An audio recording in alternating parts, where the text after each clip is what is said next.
After I refused to pay for my sister's $45,000 wedding, she invited me to a casual dinner. 3 lawyers were waiting with documents. She said, "Sign this or I'll ruin you." And I said, "Meet my husband." What he handed them shut everything down. This story from daily Reddit readings, so watch till end for plot and twist. My name is Francesca. And if there is one thing I know as a senior actuary for one of the largest insurance firms in New York City, it is that value is rarely what it appears to be on the surface. I calculate risk for a living. I look at numbers and I tell billionaires whether their next venture is going to soar or crash. My clients pay me a retainer that could buy a small island. But to my family, I'm just Jazz, the boring girl who works with spreadsheets and probably makes $40,000 a year. I never corrected them. In my family, silence is not just golden, it is a survival strategy. That Sunday morning I sat in a booth at Sarah Beth's near Central Park, staring at a menu where the avocado toast cost $24. I calculated the markup in my head automatically. $3 for the bread, 50 cents for the egg, maybe $2 for the avocado. The rest was paying for the location, the brand, and the privilege of being seen by people who pretended not to notice you. I took a iced tea and checked my watch. They were 20 minutes late. This was standard operating procedure for the Williams women. Being late was their way of establishing dominance. Finally, the glass door swung open, and in walked a parade of chaos disguised as high fashion. My sister Tiana was leading the charge. She was wearing a dress that screamed for attention, a neon pink number with cutouts that were perhaps a bit too ambitious for a Sunday brunch. On her arms swung a quilted black bag with the famous interlocking C logo. From 10 feet away it looked impressive. From where I sat I could see the stitching was slightly uneven, and the gold hardware was a shade too yellow. It was a Canal Street knockoff, but Tiana carried it like it held the nuclear codes. Behind her trailed my mother Beatrice, looking like she was on her way to a church service, where the dress code was competitive holiness. And bringing up the rear was Connor, my future brother-in-law. The man Tiana had been gushing about for 6 months. The man who was supposedly a vice president at a hedge fund. He was tall with that specific kind of confident slouch that suggests he has never been told no in his life. He wore a navy blazer with gold buttons and loafers with no socks. They arrived at the table in a flurry of air kisses and perfume that smelled like vanilla and desperation. Tiana slid into the booth opposite me, and immediately pulled out her phone. She did not say hello. She held the phone up high, finding her light. "Hey guys, we are here at Sarah Beth's, with the fam for a little wedding planning meeting." Tiana chirped into the screen, her voice rising an octave to that fake influencer pitch. "So excited to show you all the details, stay tuned." She ended the video, and her smile dropped instantly. She looked at me, and frowned. "You could have dressed up a little, Jazz. It is Sarah Beth's, not a cafeteria." I looked down at my simple linen blouse and tailored trousers. They were from the Row, and cost more than Tiana's entire outfit combined. But they did not have logos plastered all over them, so to my sister they were invisible. "I am fine, Tiana," I said calmly. "You are late." "Traffic was a nightmare," Connor interjected, sliding in next to Tiana. He did not apologize. He just signaled the waiter with a snap of his fingers that made my skin crawl. "Garçon, we will start with a bottle of the Veuve Clicquot, the vintage if you have it." I watched him carefully. Connor Sterling, the man with the prestigious last name and the vague job description. He rested his hand on the table, and my eyes went straight to his wrist. A Rolex Submariner. It was heavy and shiny. But as I watched the second hand, I saw it tick. Tick tick tick. A real Rolex has a sweeping movement. It glides. Connor's watch was ticking like a time bomb of insecurity. So Francesca, Connor turned his gaze to me, a smirk playing on his lips. "Tiana tells me you are still doing the data entry thing. What is it called again?" "An actuary." "Sounds thrilling." I took a slow sip of my tea. "It is risk assessment, Connor. I analyze financial probabilities. Write data." Connor waved his hand dismissively. "I could never do that. Boring office work. In the hedge fund world, it is all about instinct. You have to have the gut for the big kills. I just closed a deal last week that would make your head spin. 7 figures. "That is impressive," I said, keeping my face completely neutral. "Which fund are you with again?" "Oh, a boutique firm downtown," Connor said vaguely, taking a gulp of the water. "Very exclusive. We manage private wealth for old money families. You would not know them." My mother beamed at him, patting his arm. "Connor is so talented, Francesca. He is going to take such good care of Tiana." Unlike some men we know. That was a jab at my husband Malik. My mother had never forgiven Malik for showing up to our first family dinner in a hoodie and jeans. She decided then and there that he was a low-level IT technician. I never told her that Malik owns the tech consulting firm and charges $500 an hour just to pick up the phone. I learned a long time ago that my mother only loves money she can borrow. If she knew our real net worth, she would drain us dry. So, she continued, her eyes narrowing at me. We are not here to talk about work. We are here for the wedding. Tiana, show your sister the vision. Tiana pushed aside her cutlery and hefted a massive white binder onto the table. It landed with a heavy thud. On the cover in gold glitter glue were the words, Tiana and Connor. A love eternal. She opened the binder with the reverence of a priest opening a Bible. Okay, so obviously we are booking the Plaza, Tiana announced. I choked slightly on my ice cube. The Plaza. Yes, the Plaza, Connor said, leaning back and spreading his arms. Nothing else is good enough for my princess. We need a venue that matches the Sterling family legacy. I looked at his ticking watch and wondered if the Sterling legacy came with a warranty. The deposit is already down, Tiana said quickly, flipping past the venue page. But here is where we need to talk details, specifically the floral arrangements. She turned the page to a mood board filled with cascading white peonies, rare orchids, and walls of white roses. It looked like a botanical garden had exploded inside a ballroom. I want a winter wonderland theme, Tiana explained, her eyes gleaming. But in June. So we need to import specific peonies from Holland, and the orchids have to be flown in from Thailand 2 days before the ceremony to ensure freshness. That sounds lovely, I said cautiously. And expensive. Quality costs. Francesca Connor sneered. Something you might not understand with your department store budget lifestyle. But in our world, presentation is everything. Tiana tapped a manicured fingernail on a spreadsheet at the bottom of the page. So the florist quoted us this morning. It is a steal, honestly. I leaned forward to look at the number. My brain, which processes numbers faster than I process emotions, stopped for a second. $45,000, I read aloud. Tiana, that is $45,000. Just for flowers. For the flowers, the installation and the teardown, she corrected. And the preservation of my bridal bouquet. It is a package deal. That is more than most people make in a year, I said, keeping my voice level.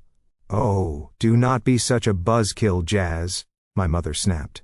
This is your sister's special day. She deserves the best. She is the first one in this family to marry into real status. We have to make a good impression on Connor's family. I looked at Connor. If he was so rich, why were we having a meeting about the budget? So I said, leaning back, why are you showing me this? If the deposit is paid and the plan is set, congratulations. It looks beautiful. The table went silent. Tiana looked at Mom. Mom looked at Connor. Connor looked at his fake Rolex. Well, Tiana started, her voice dropping that fake influencer tone, and adopting the wheedling whine I had known since childhood. Here is the thing, Jazz. Mom's money is tied up in the house renovations right now, and Connor's assets are all illiquid. You know how it is with investments. You can not just pull cash out whenever you want. I did know how it is with investments. I also knew that illiquid assets was code for broke. So Connor said, taking charge. We discussed it, and we decided that as the big sister, it would be a great honor for you to sponsor the floral arrangements. Sponsor, I repeated. You want me to pay $45,000 for flowers. Think of it as your wedding gift, Tiana said, smiling brightly as if she had just offered me a favor. Mom said you have been saving up since you never go on vacations or buy nice clothes. You probably have that much sitting in a checking account doing nothing. My mother leaned in her face, settling into a mask of serious piety. Francesca, the Bible says, to whom much is given, much is expected. You have no children, you have no responsibilities. Your husband works in computers, so I know he is not bringing much to the table. But you have your steady little job. It is time you stepped up for this family. You have always been the selfish one, keeping your money to yourself while your sister struggles to build a life. Struggles. I thought, looking at her fake Chanel bag and her fresh manicure. Let me get this straight, I said slowly, making sure I understood the audacity of the request. You want me to write a check for $45,000? Today. For flowers that will die in 12 hours. Because Connor is too rich to pay for them and Mom is too poor to pay for them. It is not about the money, Francesca Connor said, his voice dripping with condescension. It is about duty. In my family, siblings support each other. If I had a brother in your position, I would not even have to ask. He would have offered. It is honestly embarrassing that we even have to have this conversation. I felt a cold calm settle over me. This was the moment. The pivot point. I could write the check and buy their silence for another 6 months. I could keep playing the role of the pushover daughter, the boring actuary, who exists only to subsidize their delusions. Or I could finally close the ledger. I looked at the menu again. I am not paying $45,000 for flowers, I said. My voice was quiet, but in the silence of our table it landed like a hammer. Excuse me? Tiana blinked. I said no. I am not paying for it. Not $45,000. Not $4,000. Not $40. My mother gasped, clutching her pearls theatrically. Francesca, how dare you? After everything we have done for you, we took you in when you gave birth to me, Mom. I cut her off. You did not take me in. You raised me. That is the bare minimum requirement of parenting. Connor slammed his hand on the table, making the silverware jump. Listen here, Francesca. Maybe you do not understand how these things work. This wedding is happening, and you are going to contribute. We have already told the florist the deposit is coming from your account. You did what I asked. My eyes narrowing. We gave them your billing info. Tiana shrugged. From that check you sent for Mom's birthday last month. The routing number was on it. They are running the charge tomorrow. I stared at them. They had not just asked. They had stolen. They had taken my bank information and authorized a charge equal to a luxury car without my permission. They thought I was trapped. They thought I would be too embarrassed to cause a scene, too afraid of losing their approval to stop the payment. They thought they were dealing with Francesca the doormat. But they forgot one thing. I am a risk assessor. And I had just determined that this relationship was a total loss. I pulled out my phone and opened my banking app. What are you doing? Connor demanded. I am locking my accounts, I said, tapping the screen. And then I am calling the fraud department to report an unauthorized transaction attempt. If that florist tries to run my card tomorrow, it will be declined, and they will be flagged for investigation. You would not dare. Tiana shrieked, her face turning an ugly shade of red. You will ruin my wedding. I stood up. I did not care about the stares from the other tables anymore. You ruined your own wedding when you decided to spend money. You do not have to impress people you do not like, I said. I picked up my purse. I am leaving. And, Tiana, for my wedding gift. I am getting you a toaster. A really nice one. It has 4 slots. I walked away as my mother started screaming scripture at my back, and Connor yelled about how I was going to regret crossing the Sterling family. I walked out of Sarah Beth's, into the bright New York sunlight, and took a deep breath. I thought it was over. I thought I had won. But I was wrong. That was just the opening move. They did not just want my money. They wanted to destroy me. And 2 weeks later, when Tiana called me with that sweet, apologetic voice, inviting me to a reconciliation dinner, I should have known better.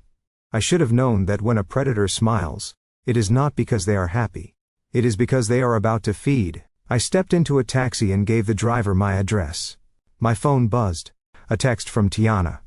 You will pay for this, Francesca. One way or another. I deleted the text. But as I watched the city blur past the window, I realized that for the first time in my life, I was not just calculating the risk. I was ready to be the danger. The silence that followed my refusal was heavy enough to crush the delicate porcelain cups on the table. For a moment the hum of conversation in the upscale restaurant seemed to fade away, leaving us in a bubble of tension that felt suffocating. Tiana stared at me with her mouth slightly open, as if I had just spoken in a foreign language. Connor looked at his water glass, a tight smile frozen on his face, while his brain tried to process the fact that someone had actually said no to him. But it was my mother whose reaction was the most practiced. Beatrice Williams did not get angry immediately. That was amateur hour. Instead, she let her lower lip tremble. She widened her eyes until they shimmered with unshed tears. And then she looked around the room just to make sure she had an audience. Once she was satisfied that the couple at the next table was watching, she let out a sound that was half sigh and half sob. She reached into her purse and pulled out a lace handkerchief that she kept specifically for moments of emotional manipulation. Francesca, she whispered, her voice trembling with a theatrical fragility that would have won her a Tony Award. I do not understand what has happened to your heart, I really do not. She dabbed at her dry eyes and shook her head. I remember when you were a little girl, she continued, raising her volume just enough so the waiter refilling water 3 tables away could hear. I remember how we sacrificed for you. Your father and I worked double shifts. We went without new clothes. We went without vacations just so you could have books and school supplies. We poured everything into you, Francesca. Every drop of our blood and sweat. And now, when your sister needs you just this once you close your hand. She paused for effect, and then reached for the ultimate weapon, her leather-bound travel Bible, which she placed on the table next to the mimosa pitcher. The good book says, "To whom much is given, much is required," she quoted, looking at me with a mix of judgment and pity. It says, "Honor your father and mother so that your days may be long." Are you honoring us, Francesca? Is this how you honor the family that made you? By hoarding your wealth while your sister suffers. By putting a price tag on love. I watched her performance with the detached analytical gaze of a risk assessor. I categorized her statements as historical revisionism. My father had worked hard, yes, but Beatrice had spent most of my childhood buying lottery tickets and designer knockoffs while I cooked dinner for Tiana. The books she mentioned were from the public library because she refused to buy them. The sacrifice she spoke of was mostly mine. I was the one who tutored Tiana through high school. I was the one who co-signed her first car loan, which she defaulted on, leaving me to clean up the mess. I am not hoarding wealth, mother, I said, keeping my voice low and steady. I am setting a boundary. There is a difference. Boundary. Beatrice spat the word out like it was a curse. That is a word for white people, Francesca. In this family we do not have boundaries. We have loyalty, we have sacrifice. But you would not know anything about that, would you? You have become so cold, so distant. This was the cue for Tiana to join the fray. She had recovered from her shock, and now the embarrassment was setting in. She saw the waiters glancing at our table. She saw the judgmental looks from the wealthy patrons she was so desperate to impress. And she blamed me. You are doing this on purpose, she hissed, leaning across the table. Her face, which had been perfectly contoured, was now twisting into a mask of ugly rage. You waited until now to humiliate me. You could have just said yes.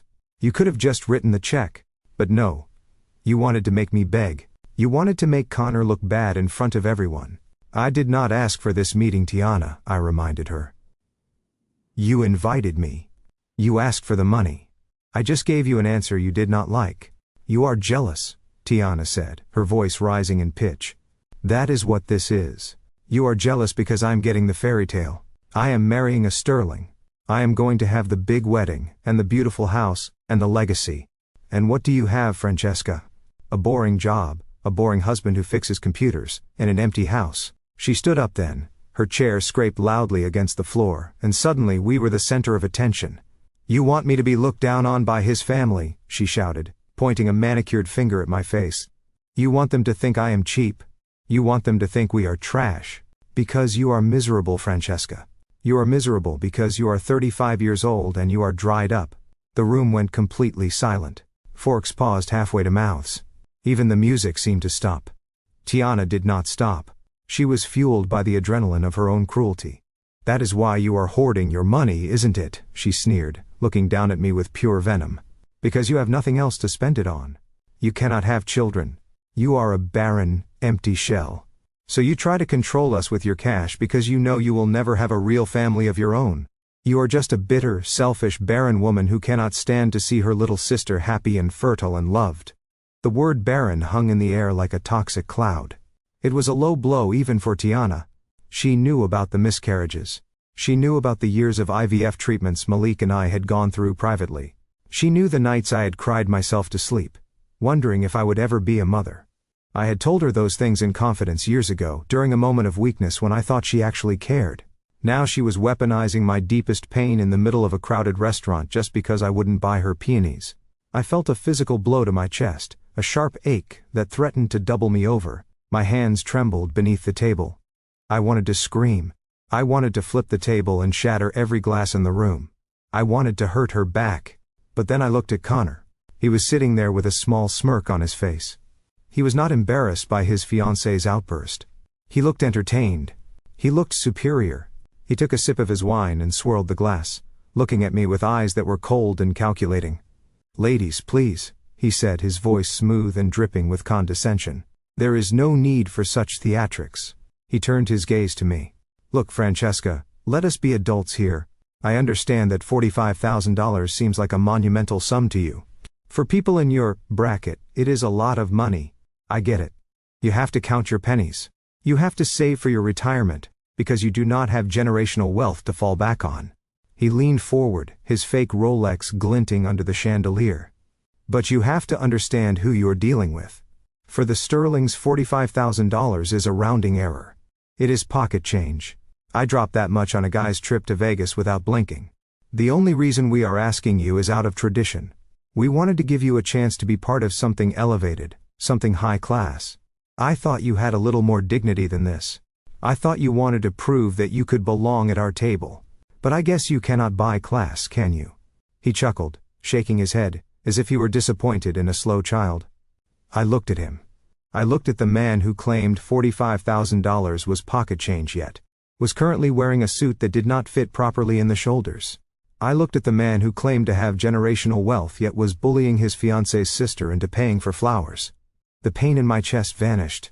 It was replaced by a clarity so sharp it felt like ice water running through my veins. They were not family. They were parasites, and they had just made the mistake of trying to feed on a shark. I did not shout. I did not cry.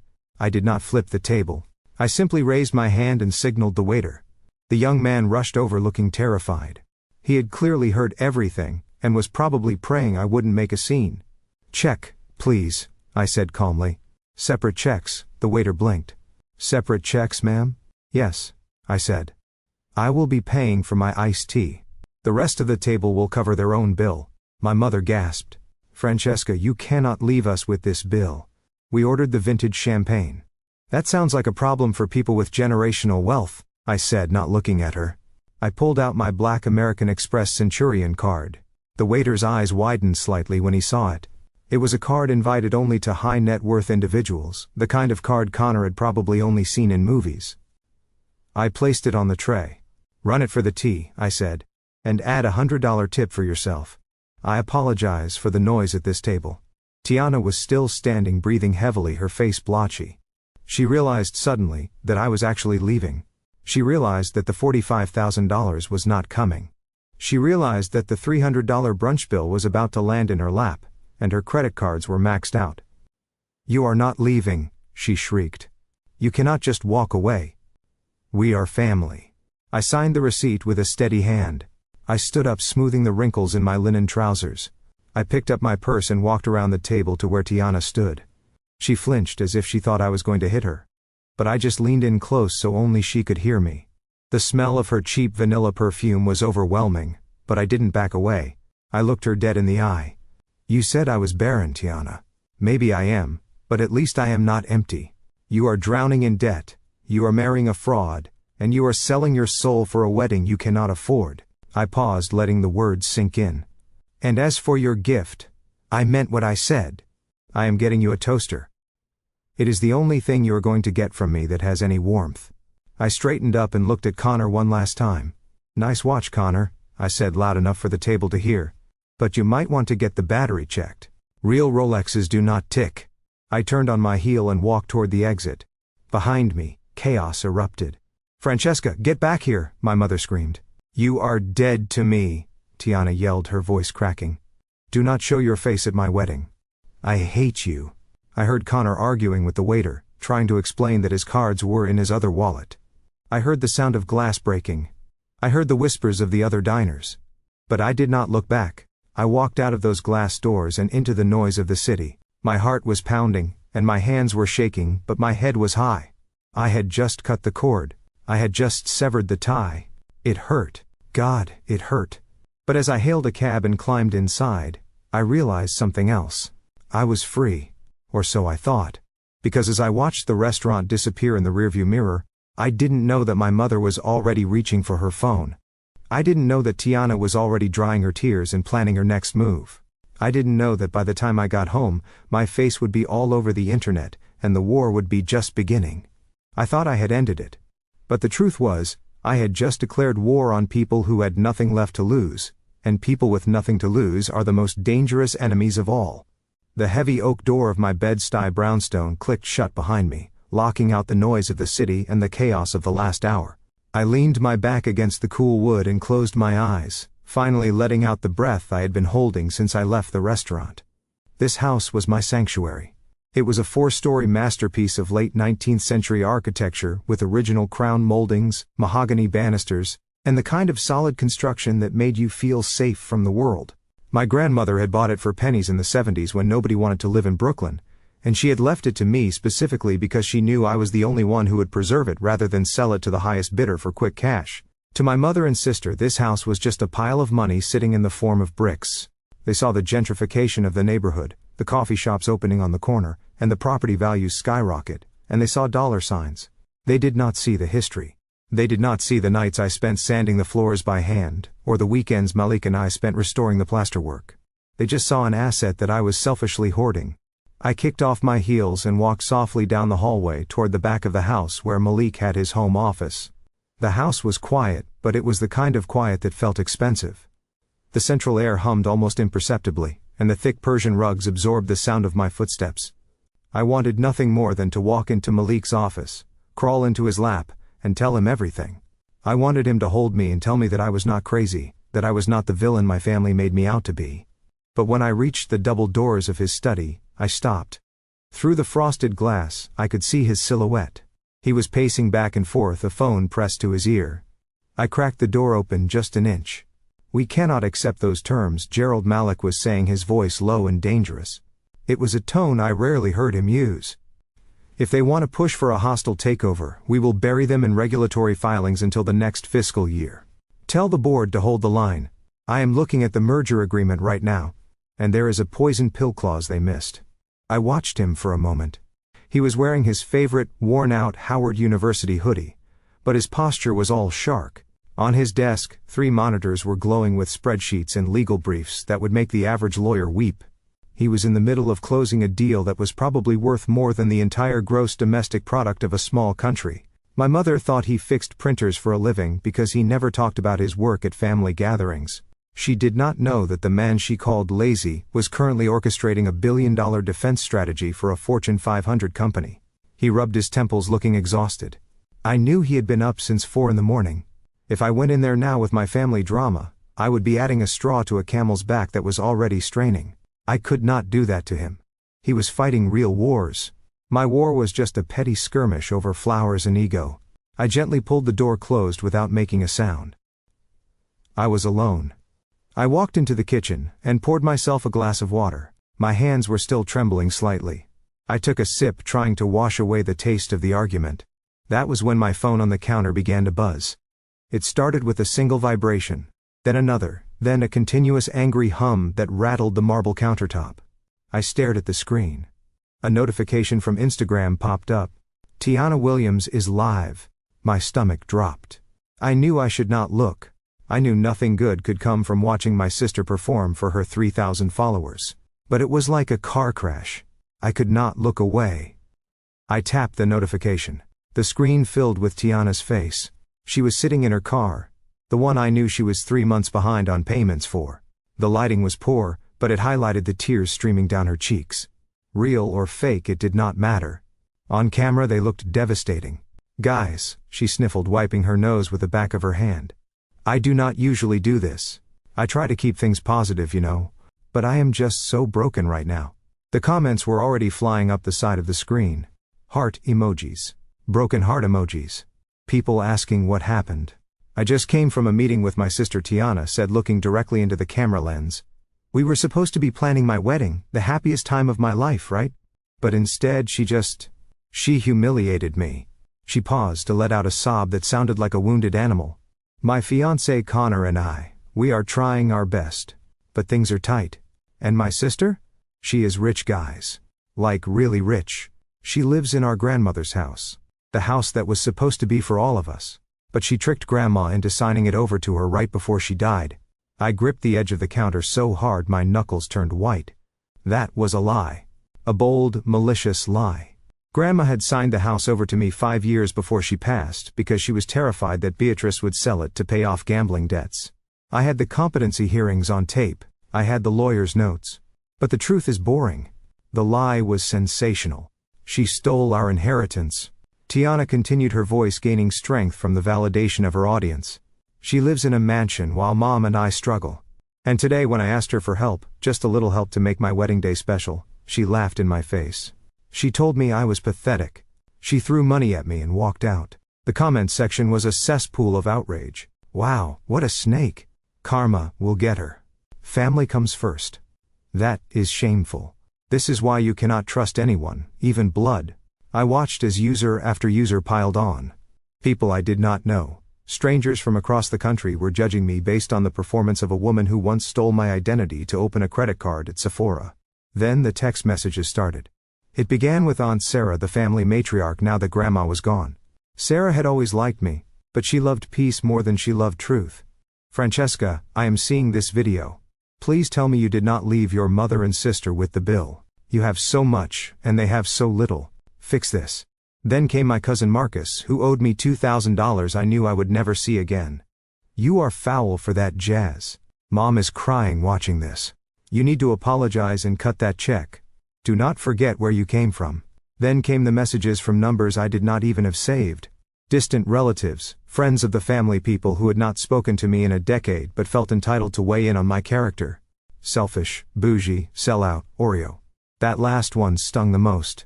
It was the insult they always used when I succeeded. When I got straight A's, I was acting white. When I got into a top university, I was forgetting my roots. When I bought a brownstone and restored it instead of letting it crumble, I was gentrifying my own history. To them, my success was an indictment of their stagnation. And now Tiana had given them a weapon to attack me with. I put the phone down face down on the counter. The buzzing continued, a relentless drumbeat of notification after notification. I looked around my beautiful kitchen, the custom cabinets I had designed, the vintage stove I had hunted down in an estate sale, the light pouring in from the garden window. It was everything I had ever wanted. It was the physical manifestation of my hard work and discipline.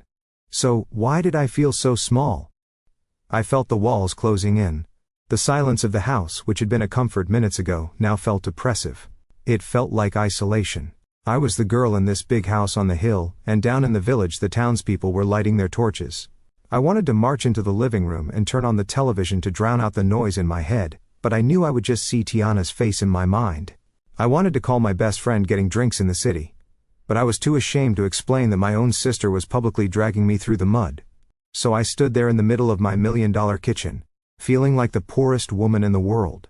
I walked over to the fridge and opened it, staring blindly at the contents.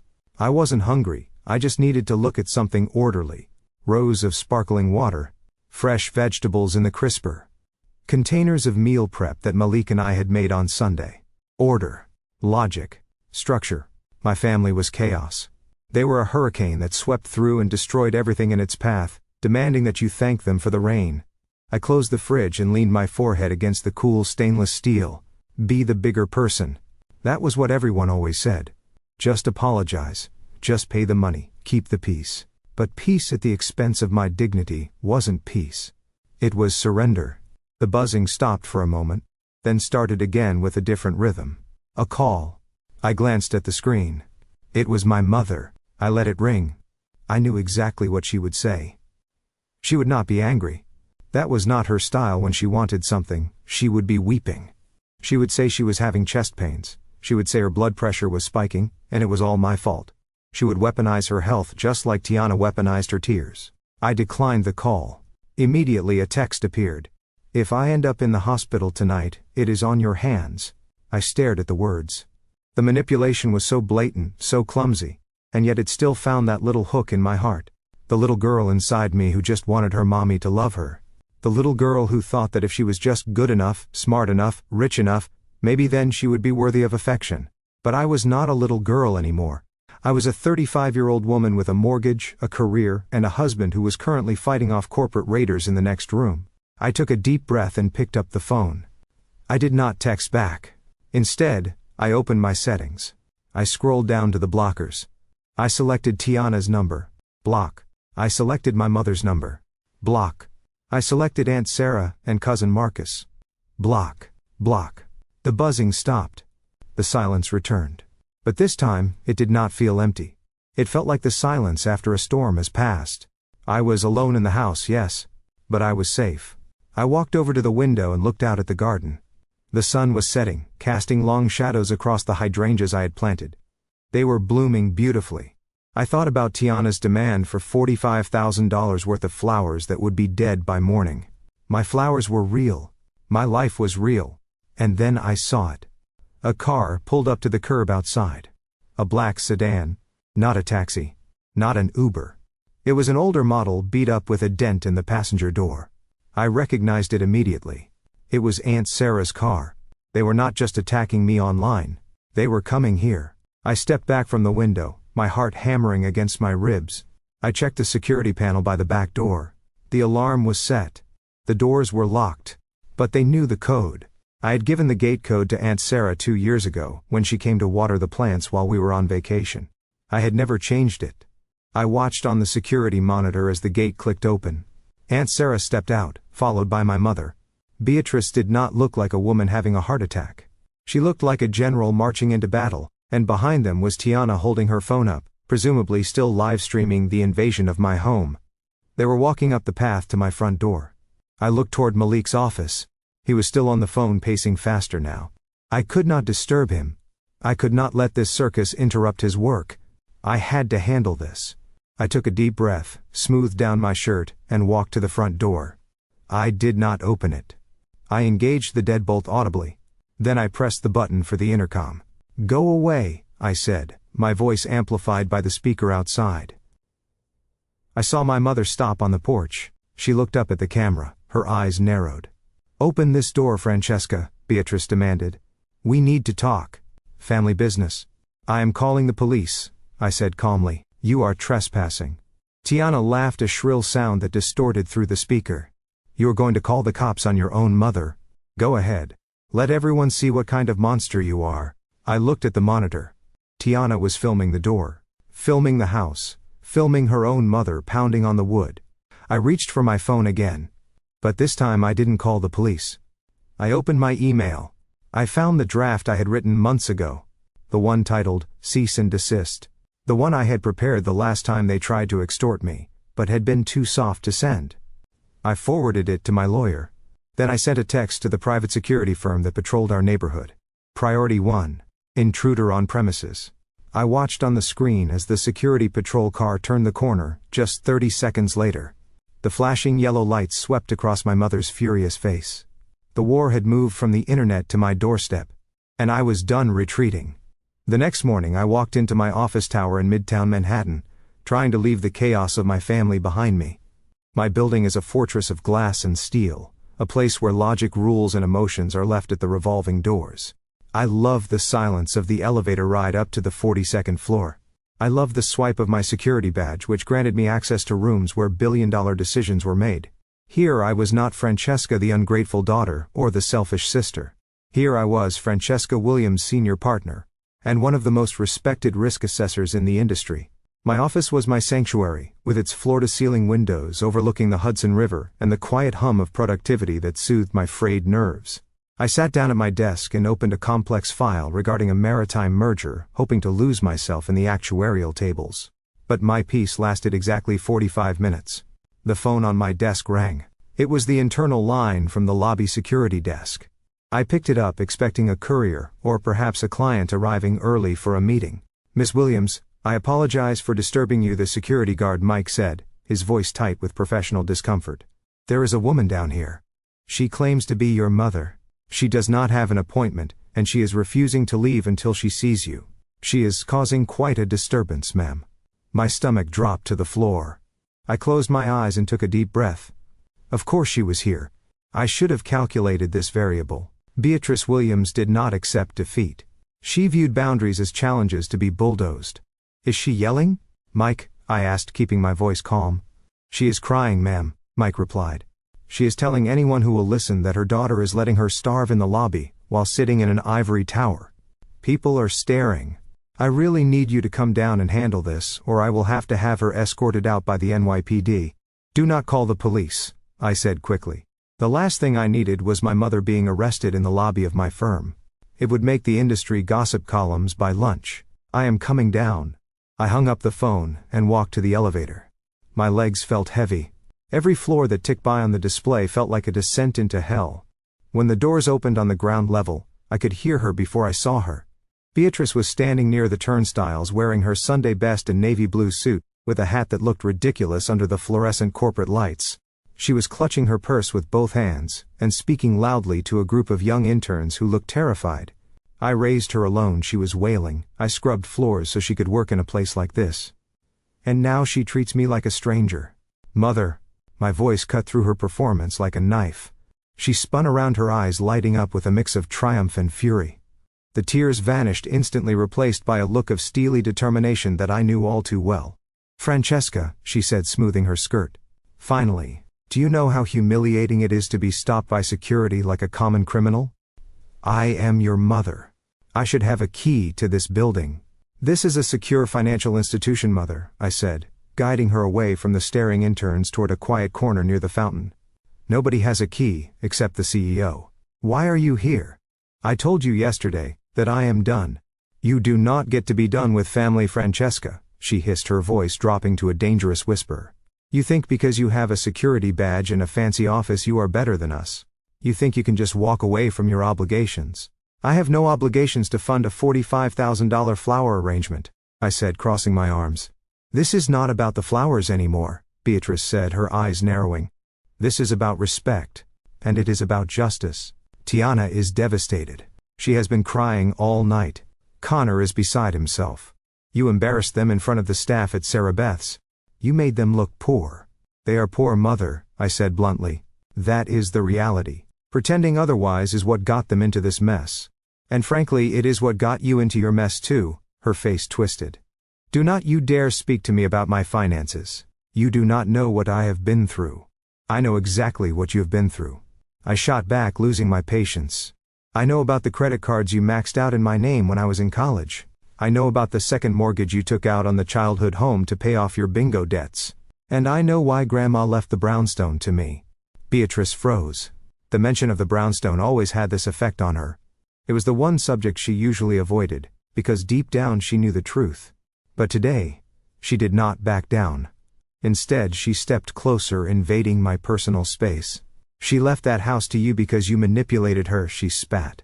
You took advantage of an old woman who was losing her mind. You whispered poison in her ear about me and Tiana.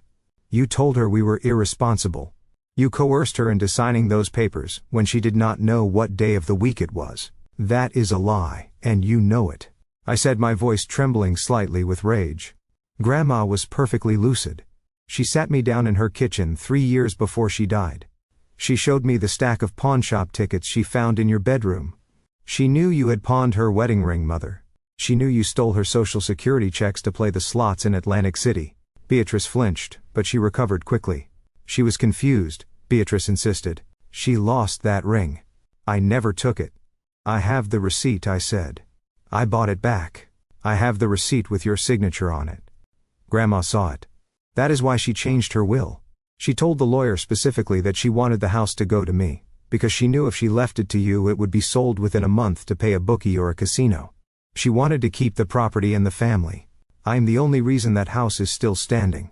You stole our inheritance, Beatrice hissed, poking a finger into my chest. That house is worth $3 million now. That is family money. Tiana deserves her share. I deserve my share. And you are sitting on it like a dragon while your sister scraps for pennies. I am preserving it, I corrected her. I pay the property taxes.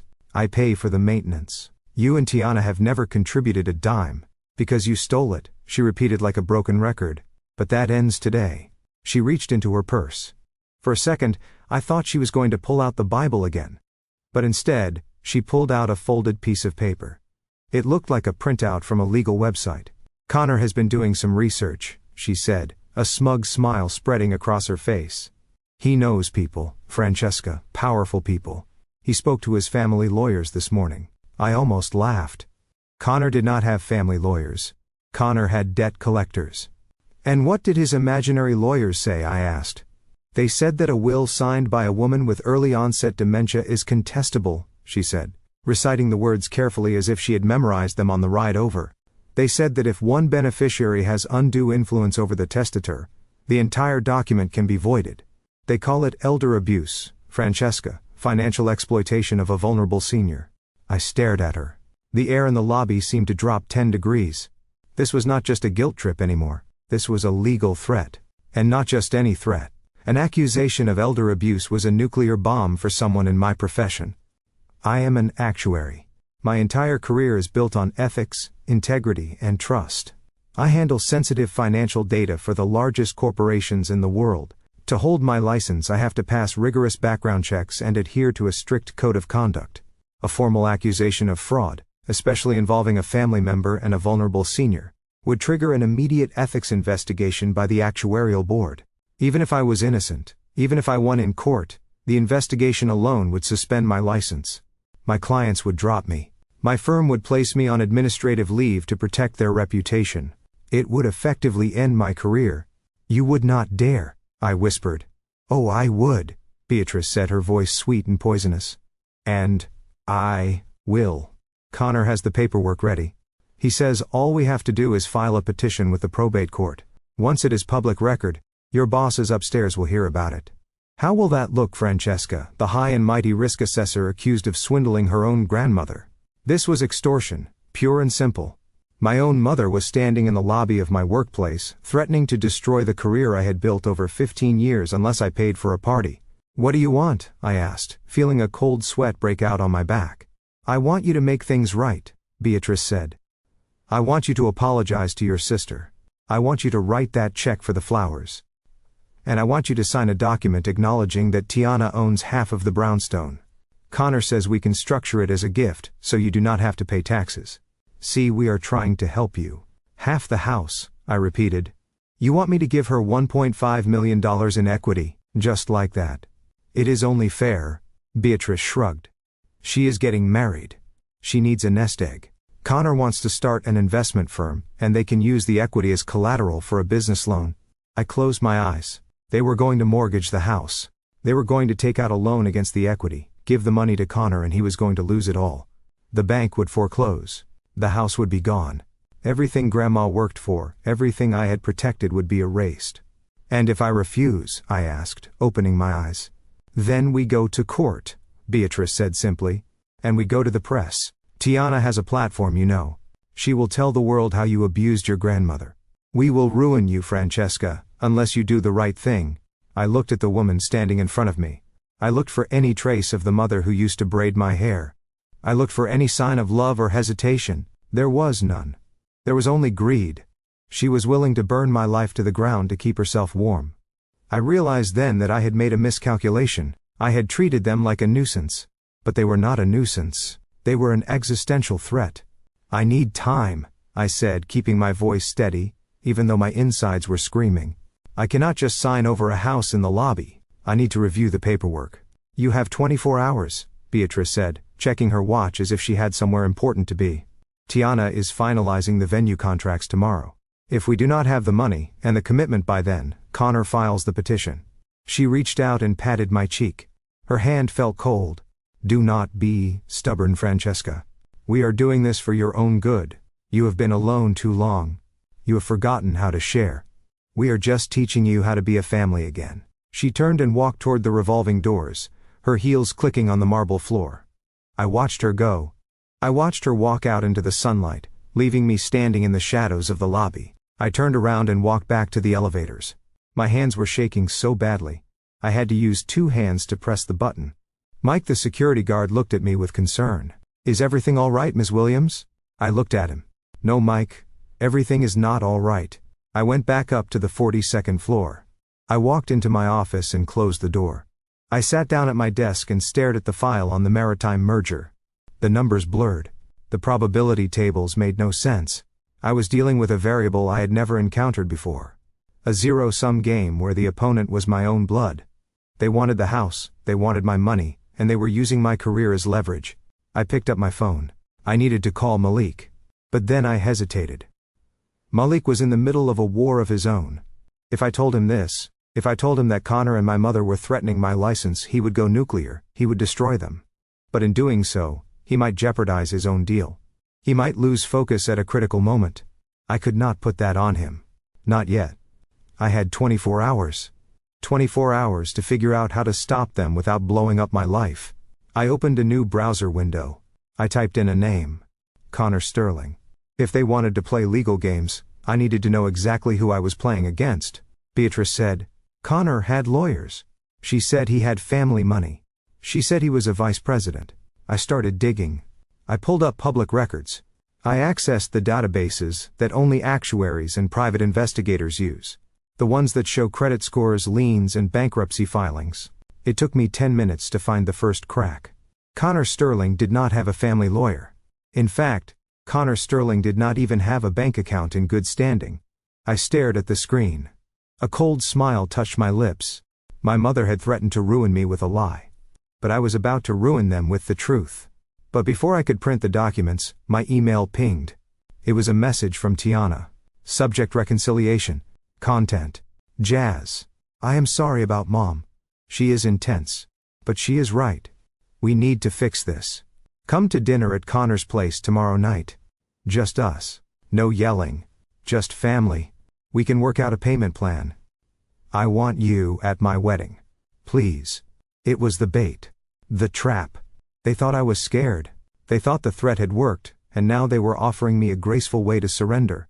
Come to dinner, sign the papers, and we will let you keep your career. I looked at the cursor blinking on the screen. I hit reply. I will be there. I was not going there to surrender. I was going there to gather evidence. They wanted a meeting. I would give them a meeting. But I would not be the victim they expected. I closed my laptop and stood up. I walked to the window and looked out at the city. You want to play dirty, mother? I whispered to the glass. Okay, let us play. 2 weeks of silence followed my mother's dramatic exit from my office lobby. In the world of risk assessment, silence is often more dangerous than noise. Noise gives you data points. Noise tells you where the threat is coming from and how fast it is moving. But silence is a void. It is the deep breath the ocean takes before the tsunami hits the shore. For 14 days I went to work, checked my credit reports hourly, and waited for the legal notice to drop. I barely slept. Every time my phone buzzed, I expected to see a process server standing at my front door, or a headline in the industry news about an ethics investigation into my license. But there was nothing, just a heavy, suffocating quiet that made the air in my brownstone feel thin. Then, on a rainy Tuesday evening, the call came. It was not my mother this time. It was Tiana. I stared at her name on the screen. My finger hovered over the decline button. My brain, the logical analytical engine that had kept me safe for 35 years, screamed at me to let it go to voicemail. Do not engage. Do not open the door. But there is a part of the human heart that biology cannot explain. The part that remembers braiding her hair on the front porch when we were kids. The part that remembers protecting her from the neighborhood bullies. Even though she had grown into the bully herself, that tether was frayed but not broken. I answered the phone. Hello, Tiana. Francesca. Her voice was small. It sounded wet, like she'd been crying for hours. It lacked the sharp performative edge I had seen at the restaurant. This sounded like the old Tiana. The little sister who used to crawl into my bed during thunderstorms. I am sorry, Jazz. I am so sorry. I did not speak. I let the silence stretch out, forcing her to fill it. Mom is crazy. Tiana continued, her voice catching on a sob. She has been pushing me so hard. She wants this wedding to be perfect because she thinks it will fix everything. She thinks if I marry Connor, all our problems will go away. I got caught up in it. I let her get in my head. And I treated you like an ATM instead of my sister. I leaned back against my kitchen counter, listening to the rhythm of her breathing. It sounded convincing. But I analyze fraud for a living. I know that the best con artists do not sound slick. They sound vulnerable. What do you want, Tiana? I asked, keeping my voice neutral. I just want my sister back, she whispered. I do not care about the flowers. I do not care about the money. Connor and I talked. We are going to scale back. We are going to do something smaller. Something we can actually afford. I raised an eyebrow. That sounded completely out of character for Connor, the man who thought $45,000 was pocket change. Really, I said. Connor agreed to that. He did, Tiana said quickly. He feels terrible about how he spoke to you. He was just stressed. You know how men get about providing. He wants to apologize too. Look, Jazz. We are having a dinner tomorrow night. Just a casual thing at the apartment. No mom, no lawyers, just me, Connor and you. Please, come. Let us just be sisters again. Please. I looked at the rain streaking down the glass of my kitchen window. My gut told me it was a trap. My gut told me that people like Tiana and Connor do not have personality transplants overnight. They do not go from threatening legal action to hosting casual dinners unless they have a new angle. Unless they have realized that the stick did not work, so now they are trying the carrot. But I needed to know what the angle was. I needed to see the battlefield. If they were planning to sue me, I needed to look Connor in the eye and see how confident he really was. I needed to see where they lived, how they lived, and what resources they actually had. I will come, I said, but if I see Mom or a lawyer, I am walking out. No lawyers, Tiana promised. Just family. 7 o'clock. I hung up the phone and immediately dialed a number I had not used in years. It belonged to a man named David, a former forensic accountant, who now worked as a private investigator specializing in asset tracing. He was the guy you called when you wanted to find the money a husband was hiding in the Cayman Islands during a divorce. David, it is Francesca Williams. I have a job for you. Name is Connor Sterling, supposedly a VP at a boutique hedge fund. I need to know everything, bank accounts, credit scores, employment history, and I need to know if he has any family money. I can have a preliminary report by Thursday, David said. I need something by tomorrow night, I said, even if it is just the basics. I am walking into a lion's den, David. I need a whip. I will see what I can do, he said. The next 24 hours passed in a blur of anxiety. David texted me at 5 p.m. on Wednesday. Digging now. It is weird, Francesca. This guy is a ghost. No property records. No SEC filings under his name. I'm going deep, but I might not have the full package until the morning. Be careful. A ghost. That was fitting. I dressed for the dinner like I was dressing for a board meeting. A sharp navy blazer, silk blouse and heels that were high enough to be authoritative but low enough to run in if necessary. I told Malik I was going to meet a client. I hated lying to him, but I could not drag him into this until I knew exactly what I was dealing with. If I brought Malik and it turned out to be a genuine apology, I would look like the aggressor. If it was a trap, I wanted to spring it myself. I took a cab to the address Tiana had sent me.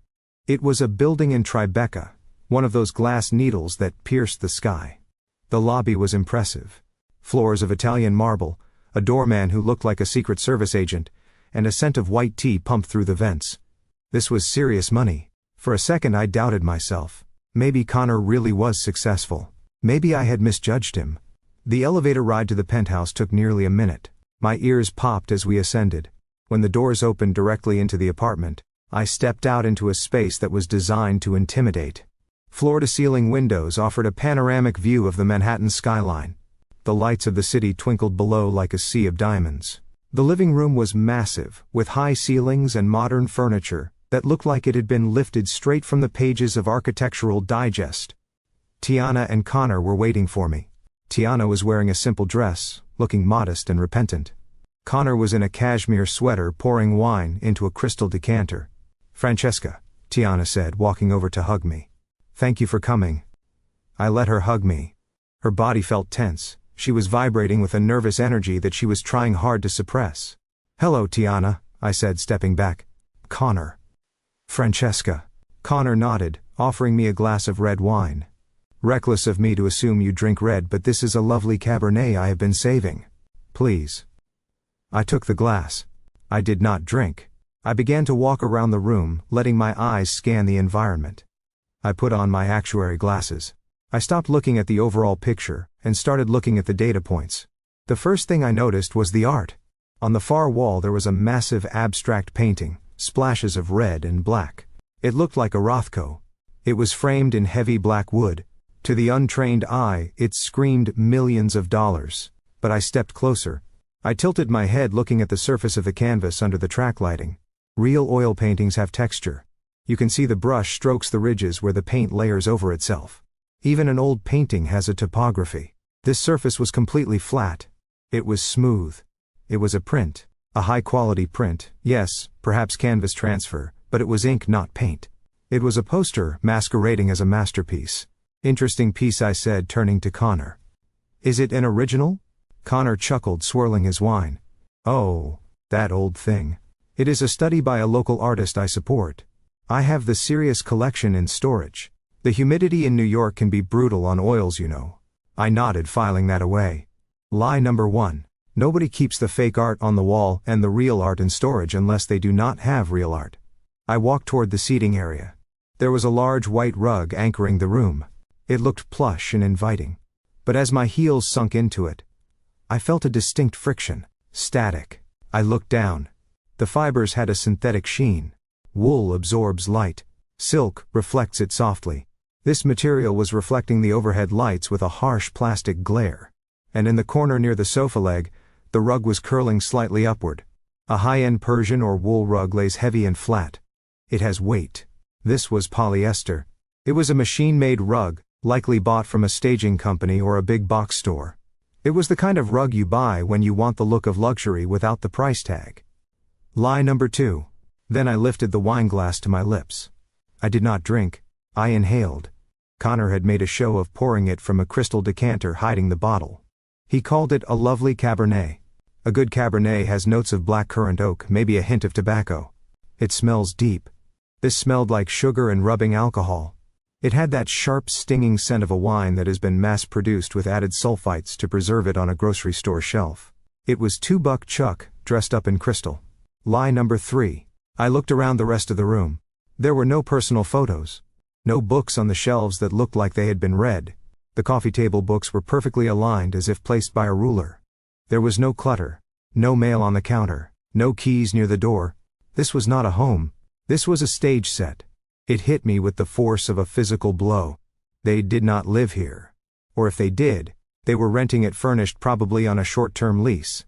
This was a facade built to convince me that Connor was a man of means. They were trying to dazzle me with the view so I wouldn't look at the details. But details are my business. I turned back to them. Hurned. They were watching me closely. Tiana was twisting her ring. Connor was smiling that tight shark-like smile. Beautiful place, I said, keeping my voice light. How long have you lived here? Oh, about 6 months, Connor said casually, leaning against the marble fireplace, which I noticed was clean of any soot or ash. I picked it up for a steal. The market in Tribeca was soft last year, so I grabbed it. You bought it? I asked. Cash, Connor lied effortlessly. Hate mortgages. Interest is for poor people, right? Right, I said. I took a sip of the terrible wine and forced myself to swallow. It tasted like vinegar and deceit.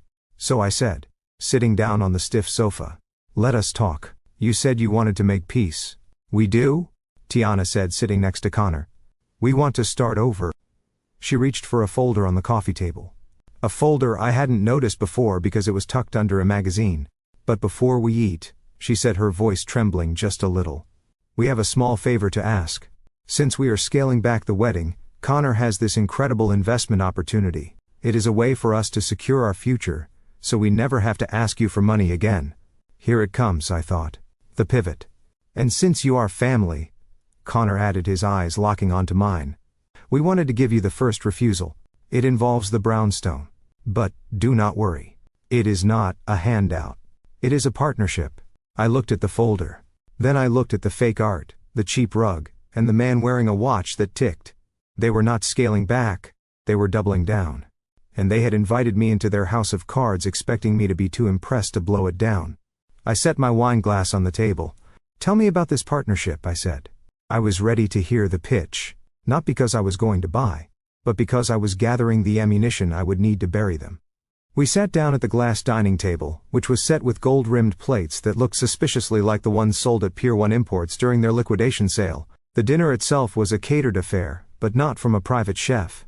My trained palate recognized the rubbery texture of the chicken breast, and the over-salted glaze of the asparagus. It was high-end takeout, plated to look like home cooking. I picked at my food, moving the vegetables around, while Connor held court at the head of the table. He was in full performance mode. For the first 20 minutes, he barely let Tiana or me get a word in edgewise. He wanted to impress me. He wanted to prove that despite my corporate title, he was the true financial alpha in the room. The problem was that every time he opened his mouth, he revealed just how little he actually understood about the world of finance. You know, Francesca, he said, gesturing with his fork. The market is all about sentiment right now. I have been telling my clients to leverage their positions in crypto derivatives because the fiat currency is basically crashing. It is simple economics. We are shorting the dollar against the blockchain volatility index. I chewed a piece of dry chicken, slowly trying to keep my face completely blank. Shorting the dollar against a volatility index was not simple economics. It was word salad. It was a sentence constructed by someone who had watched 3 TikTok videos on day trading, and thought he had cracked the code of Wall Street. Interesting strategy, I said, taking a sip of water to wash down the bad wine. And how are you hedging that risk? If the regulatory environment tightens, your liquidity could be trapped. Connor laughed, a dismissive sound that grated on my nerves. Regulatory environment, he scoffed. That is old school thinking, Francesca. That is the problem with you actuaries. You are too focused on the rules. In my world, we move faster than the regulators. We operate in the gray zones. That is where the real alpha is generated. I just closed a seed round for a tech startup that uses AI to predict market corrections. We are projecting a 400% return by third quarter. 400%. I mentally rolled my eyes. Ponzi schemes promised 400%. Legitimate hedge funds fought tooth and nail for 12. Tiana was nodding along, looking at him with adoring eyes. She did not understand a word he was saying. But she loved the way he sounded saying it. She loved the buzzwords. She loved the confidence. She did not see the sweat beading on his upper lip, or the way his leg bounced nervously under the table. So, Francesca, Connor said, wiping his mouth with a linen napkin. About this partnership, we want to keep the brownstone in the family, obviously, but we also need to unlock its value. It is a dead asset just sitting there. Tiana and I were thinking we could set up a trust. You transfer the deed into the trust, and we manage the equity. We can pull out some cash to fund this AI venture and everyone wins. You get a passive income stream, and Tiana gets her security. I set my fork down. The audacity was breathtaking. They wanted me to sign over my house so they could gamble the equity on a phantom startup. And if the startup fails, I asked quietly, what happens to the house then? It won't fail, Connor said, slamming his hand on the table a little too hard. That is the negative attitude holding you back, Francesca. You have to visualize success. I visualize risk, Connor, I said. That is my job. And this sounds like a high-risk exposure with zero collateral. Connor's smile faltered. The charm was beginning to wear thin, revealing the aggression underneath. He looked at Tiana and gave a barely perceptible nod. Well, he said, his voice dropping an octave, we hoped you would see the vision. We hoped you would want to help your sister voluntarily, but we prepared for the possibility that you would be difficult. Tiana stood up abruptly. I will get dessert, she said, her voice tight. She walked into the kitchen. I expected her to come back with a cake or a fruit tart. Instead, I heard the distinct click of the front door unlocking. I turned in my chair. The front door opened, and 3 men walked in. They were not the sleek, high-powered corporate attorneys I dealt with at my firm. These men looked like they hunted ambulances for sport. Their suits were ill-fitting, their ties were too wide, and they carried the scent of stale cigarette smoke and desperation. The man in the lead was older, with slick-back gray hair and a face that looked like it had been eroded by years of ethical compromises. He was carrying a thick, expandable file folder. Who are these people? I asked, standing up. My heart began to hammer against my ribs. This was an ambush. Sit down, Francesca, Connor said, remaining seated. He picked up his wine glass, looking relaxed for the first time all evening. I did not sit. I took a step back toward the window, my instincts screaming at me to find an exit. These are my associates, Connor said, gesturing to the men. Mr. Henderson and his team. They have been helping us review the discrepancies in Grandma Williams' estate. Mr. Henderson stepped forward and dropped the file onto the glass dining table. It landed with a heavy thud that rattled the silverware. The sound echoed in the silent apartment like a gunshot. Ms. Williams, Henderson said, his voice raspy and unpleasant. We have drafted a civil complaint regarding the disposition of the property located at 412 Decatur Street. We have also prepared a formal petition to the probate court to reopen your grandmother's estate, based on new evidence. What evidence? I demanded, my hands balling into fists at my sides. Evidence of undue influence and elder abuse, Henderson said smoothly. We have sworn affidavits from family members stating that you isolated the deceased in her final years, that you restricted access to her children and grandchildren, that you coerced a woman suffering from cognitive decline into changing her will to your sole benefit. That is a lie, I said, looking at Tiana, who was standing in the kitchen doorway, refusing to meet my eyes. Tiana, tell them it is a lie. You never visited Grandma. You were too busy partying in Miami. I begged you to come see her. Tiana looked at the floor, picking at a loose thread on her dress. I remember it differently, Jazz, she whispered. I remember you telling me not to come. I remember you controlling everything. I felt the blood drain from my face. She was rewriting history. She was gaslighting me in real time. Connor stood up now and walked over to the table. He opened the file. Inside was a stack of legal documents thick enough to choke a horse. Here is the situation, Francesca, Connor said, tapping the paper with his finger. We can file this tomorrow morning. Once we do, it becomes public record. Elder abuse. Fraud. Coercion. Ugly words. Especially for someone with your professional standing. He looked at me, his eyes gleaming with malice. I did some reading on the Actuarial Board of Standards, he continued. They are very strict about ethics, aren't they? Integrity is the bedrock of the profession, blah blah blah. I wonder what happens when a senior partner is accused of swindling her own senile grandmother. I froze. He had found the pressure point. I imagine Connor went on, enjoying every syllable. That your firm has a policy about this. Pending investigations usually means suspension, right? And even if you win in court, which will take years, the stain never really goes away. Who trusts a risk assessor who exploits the elderly? I looked at the documents. The top page was a draft complaint to the Actuarial Board. It was already filled out. All it needed was a signature. This is blackmail, I whispered. Connor shrugged. Call it what you want. I call it a settlement negotiation. He slid a single piece of paper across the table toward me. It was a quit-claim deed. Sign this, he said. It transfers 50% of the brownstone to Tiana effective immediately. We will structure it as a gift. You keep your half. You keep living there. We just take our equity out via a loan. You keep your license, you keep your job, and the family stays happy. And if I do not sign, I ask, my voice trembling with a mixture of fear and rage. Then Mr. Henderson files the papers at 9 a.m. Connor said, checking his watch. And by noon, I make a phone call to the ethics compliance officer at your firm. I have the number right here. I looked at the three lawyers standing like vultures in the living room. I looked at Tiana cowering in the kitchen. I looked at Connor smug and victorious in his rented penthouse. I was trapped. If I fought them, they would destroy my reputation before I ever stepped foot in a courtroom. In my industry, reputation is everything. A scandal like this, even a false one, would make me radioactive. I would lose my clients. I would lose my partnership. I would lose the career I had spent 15 years building.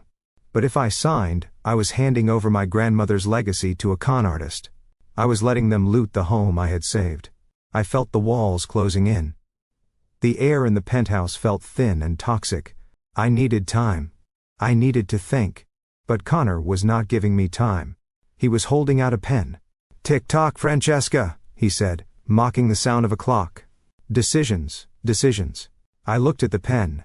It was a cheap plastic ballpoint, fitting for a cheap plastic man. I took a deep breath, trying to steady my shaking hands. I needed to stall. I needed to get out of this room. I need to read it, I said, reaching for the document. I am not signing anything without reading the fine print. Go ahead, Connor said, sitting back down and crossing his legs. We have all night. But nobody leaves until that paper is signed. I picked up the document. The legal jargon swam before my eyes. Grantor.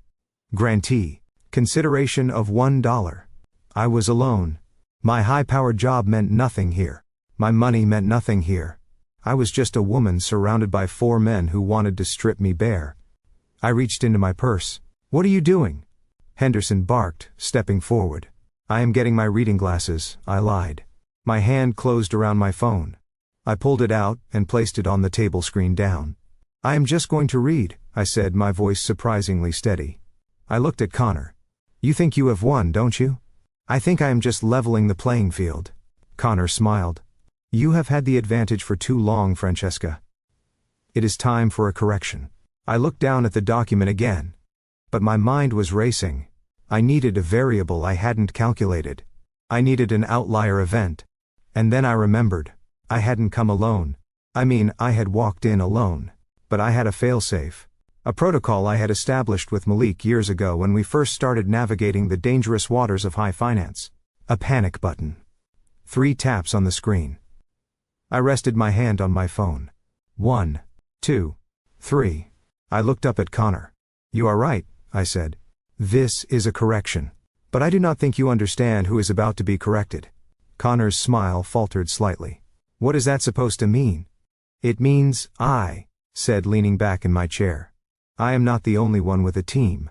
Before he could answer, my phone lit up. A single text message. ETA 2 minutes. I smiled. It was the first genuine smile I had smiled all night.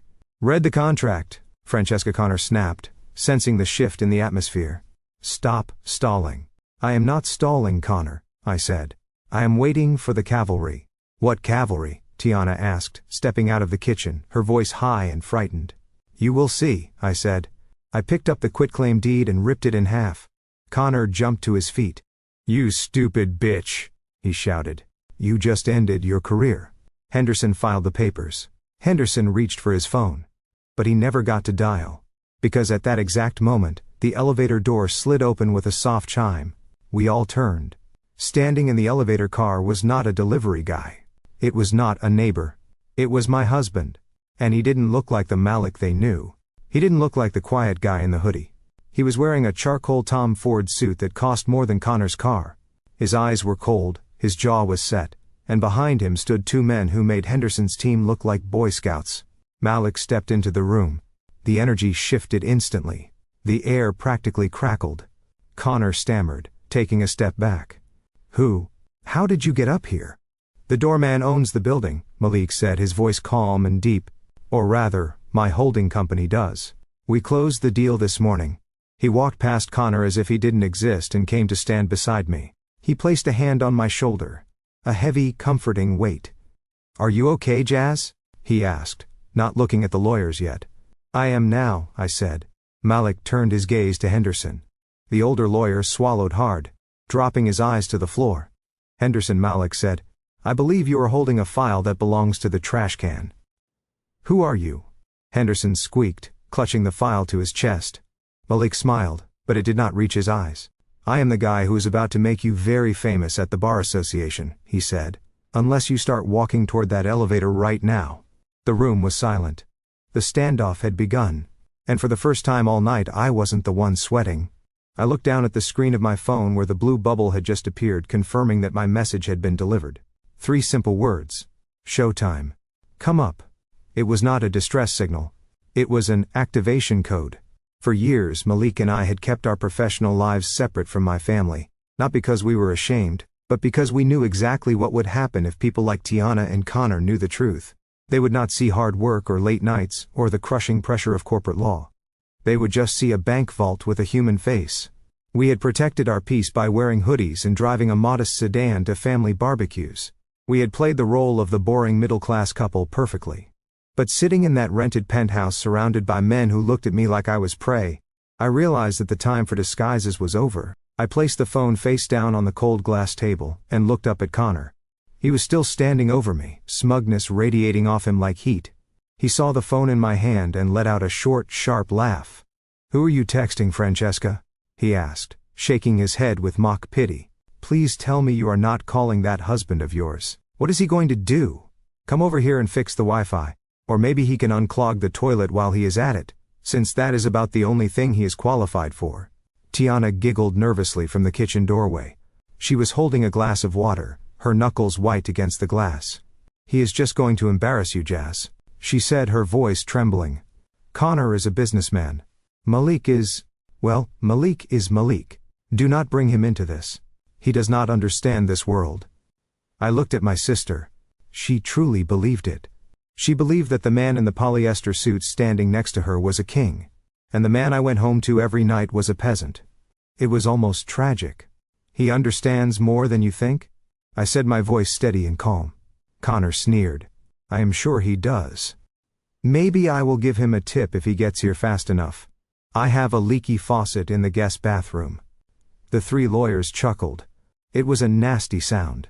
A sound of men who thought they held all the cards. Henderson, the older lawyer with the slicked back hair, leaned forward. Ms. Williams, we are losing patience. Your husband cannot help you here. This is a legal matter, not a domestic dispute. Unless he is bringing a check for $1.5 million, I suggest you pick up that pen and sign the deed. You are running out of options. I did not pick up the pen. I picked up my wine glass and swirled the cheap liquid, looking at the way it stained the crystal.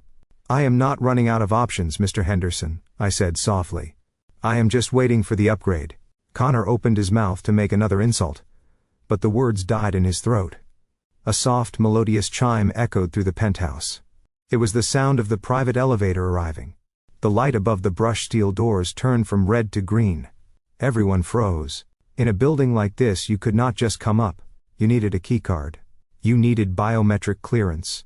Or you needed to own the building. The door slid open with a whisper. The air in the room seemed to change instantly. It became heavier, charged with a sudden overwhelming static. Standing in the center of the elevator car was Malik. But it was not the Malik my family knew. It was not the man in the faded jeans and the comfortable sneakers. This was Malik Johnson.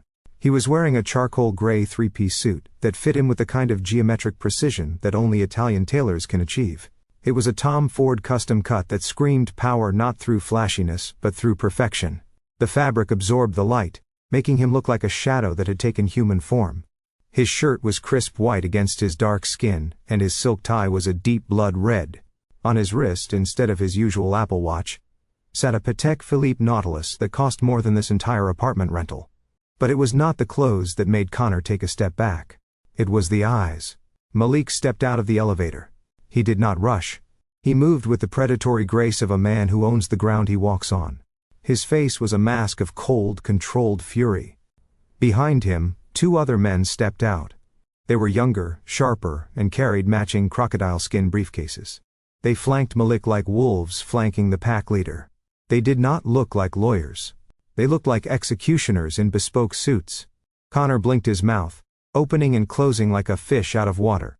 Who let you up here? He stammered, his voice losing all of its previous bravado. The doorman is supposed to call.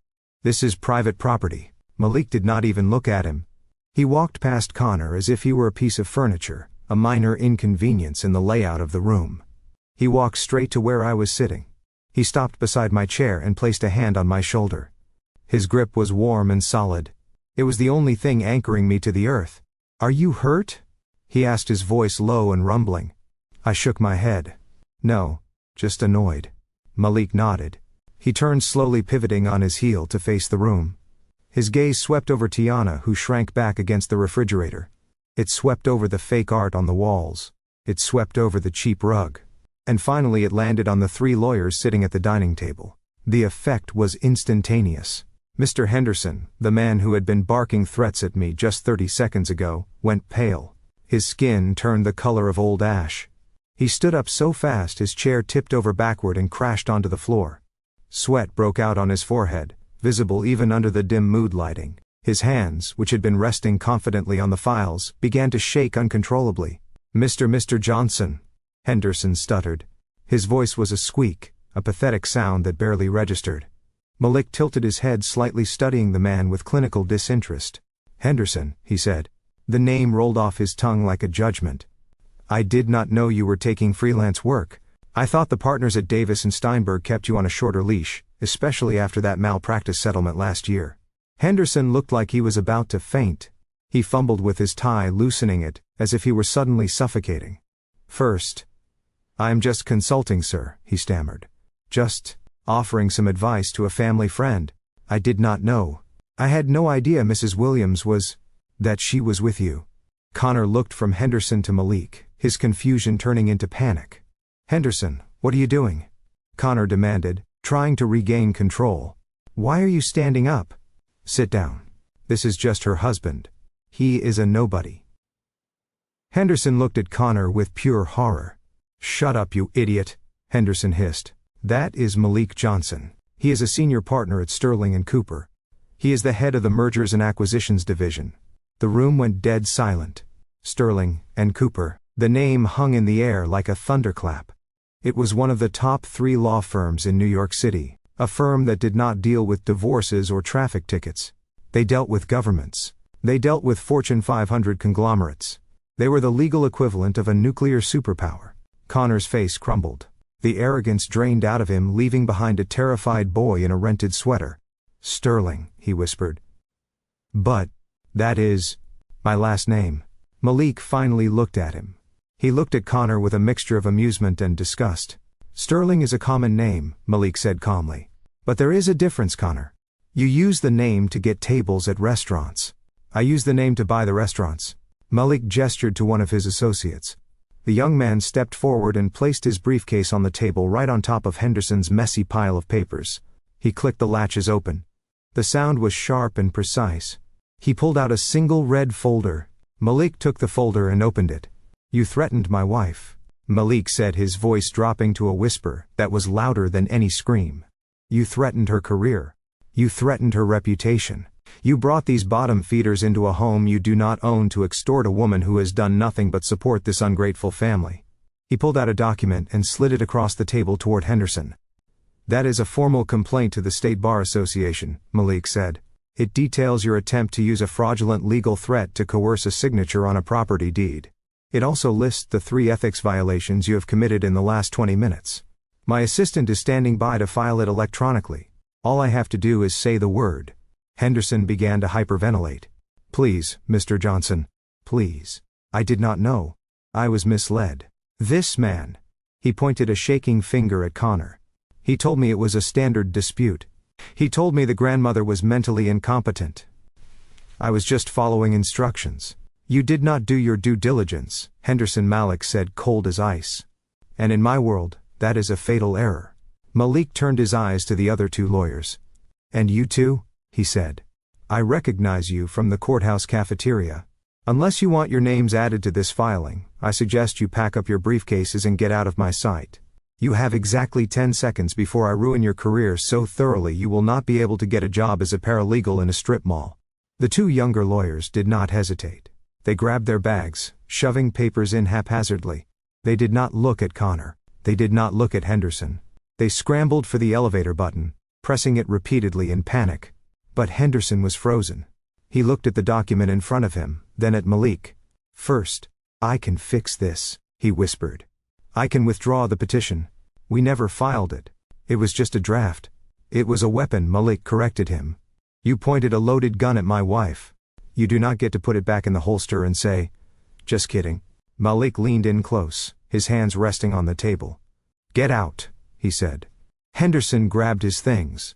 He ran toward the elevator, pushing past his colleagues.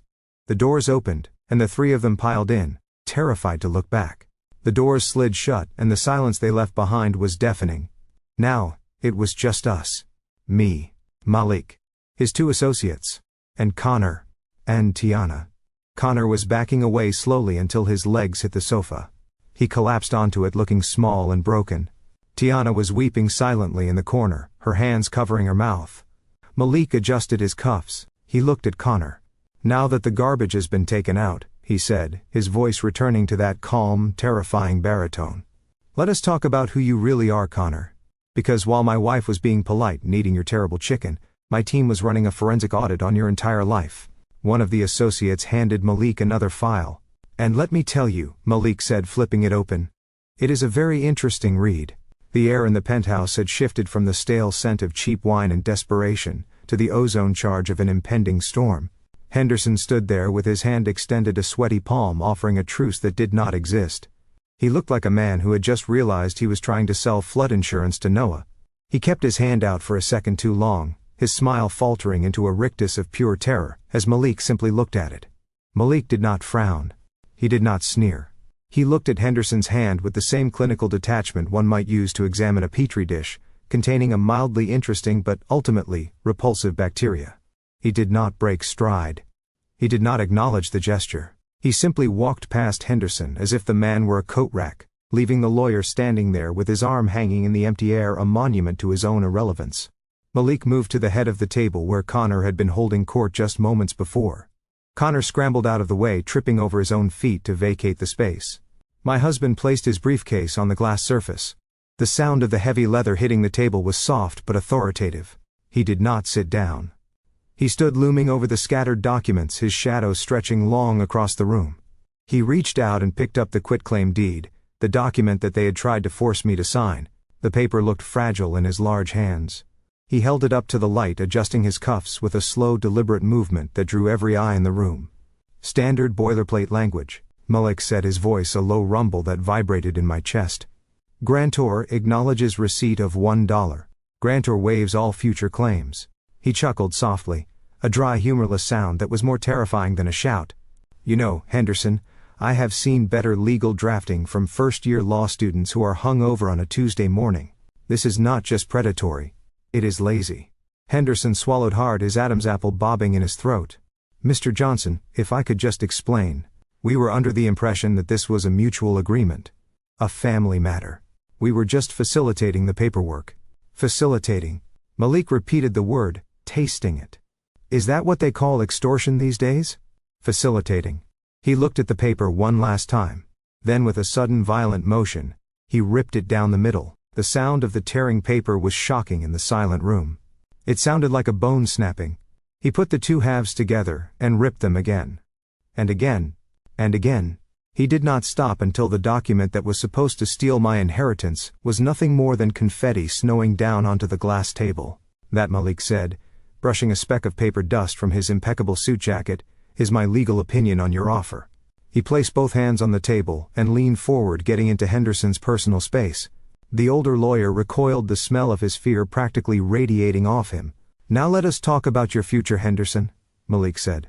Because right now it is looking very bleak. You are standing in a private residence attempting to coerce a signature from a woman under duress. You have threatened her professional license, based on a fraudulent claim of elder abuse. And you have done all of this while representing a client who has no legal standing in this property. I was not.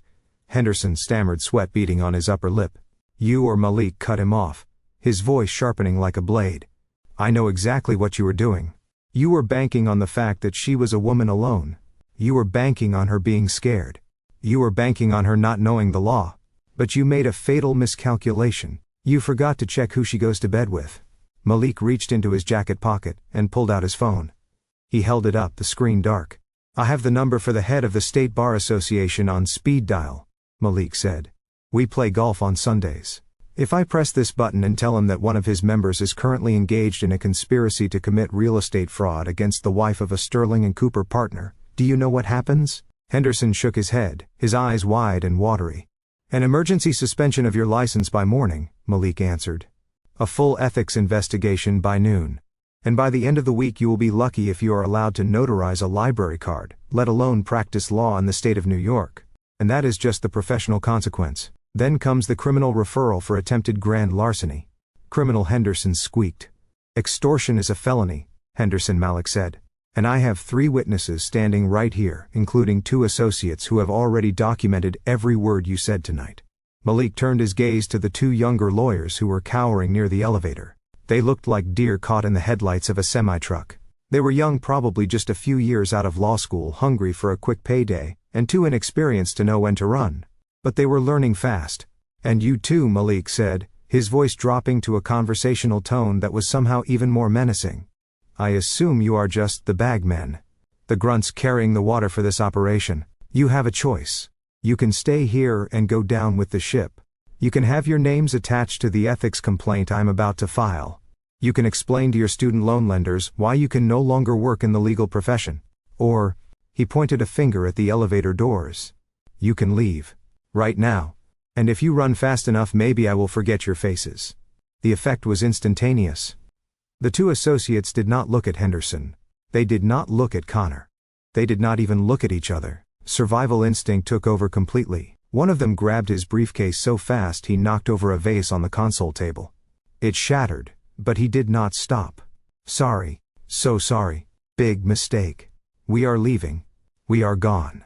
They scrambled toward the elevator, hitting the call button repeatedly, as if pressing it harder would make the car arrive faster. When the doors slid open, they practically fell inside, tripping over each other in their haste to escape the gravity of Malik's anger. Henderson watched them go, his mouth hanging open. He looked back at Malik. He looked at the confetti on the table. He looked at Connor, who was sitting on the sofa with his head in his hands. Mr. Johnson, please, Henderson whispered. I have a family. I have a pension. Do not ruin me over this. Then get out of my sight, Malik roared. The sound of his voice filled the room, shaking the windows. It was a release of the anger he had been holding back for my sake. It was the roar of a protector who had seen his family threatened. Henderson flinched violently.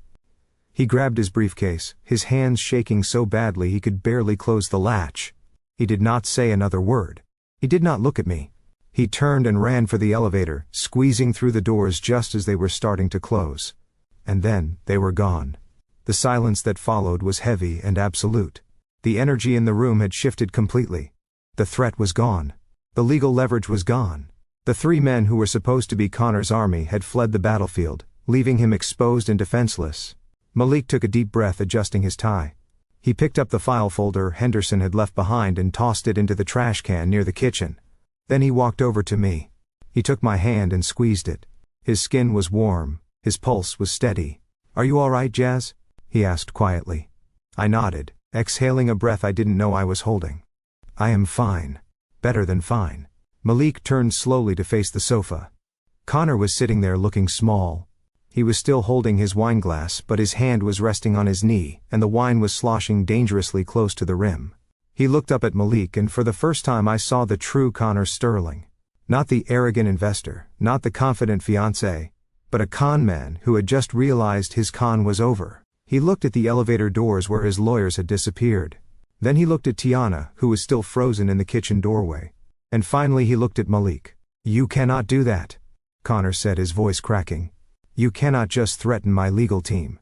That is intimidation." Malik laughed.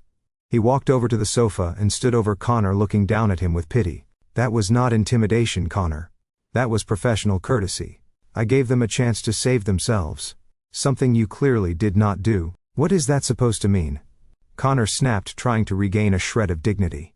"It means," Malik said, signaling to one of his associates, who stepped forward with a fresh file, "that you are all alone. My team ran a full background check on you while we were in the car.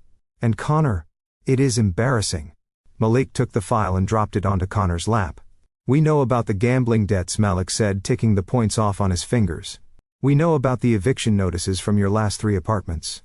We know that you were fired from that insurance sales job 6 months ago for padding your commission reports. And we know that the Sterling family in Connecticut, the real Sterlings, have a restraining order against you because you stole your grandmother's jewelry to pay a bookie." Tiana gasped. Her hand flew to her mouth. "No," she whispered. "That is not true. He talks to his grandmother every Sunday." "He talks to a dial tone," Tiana, Malik said without looking at her.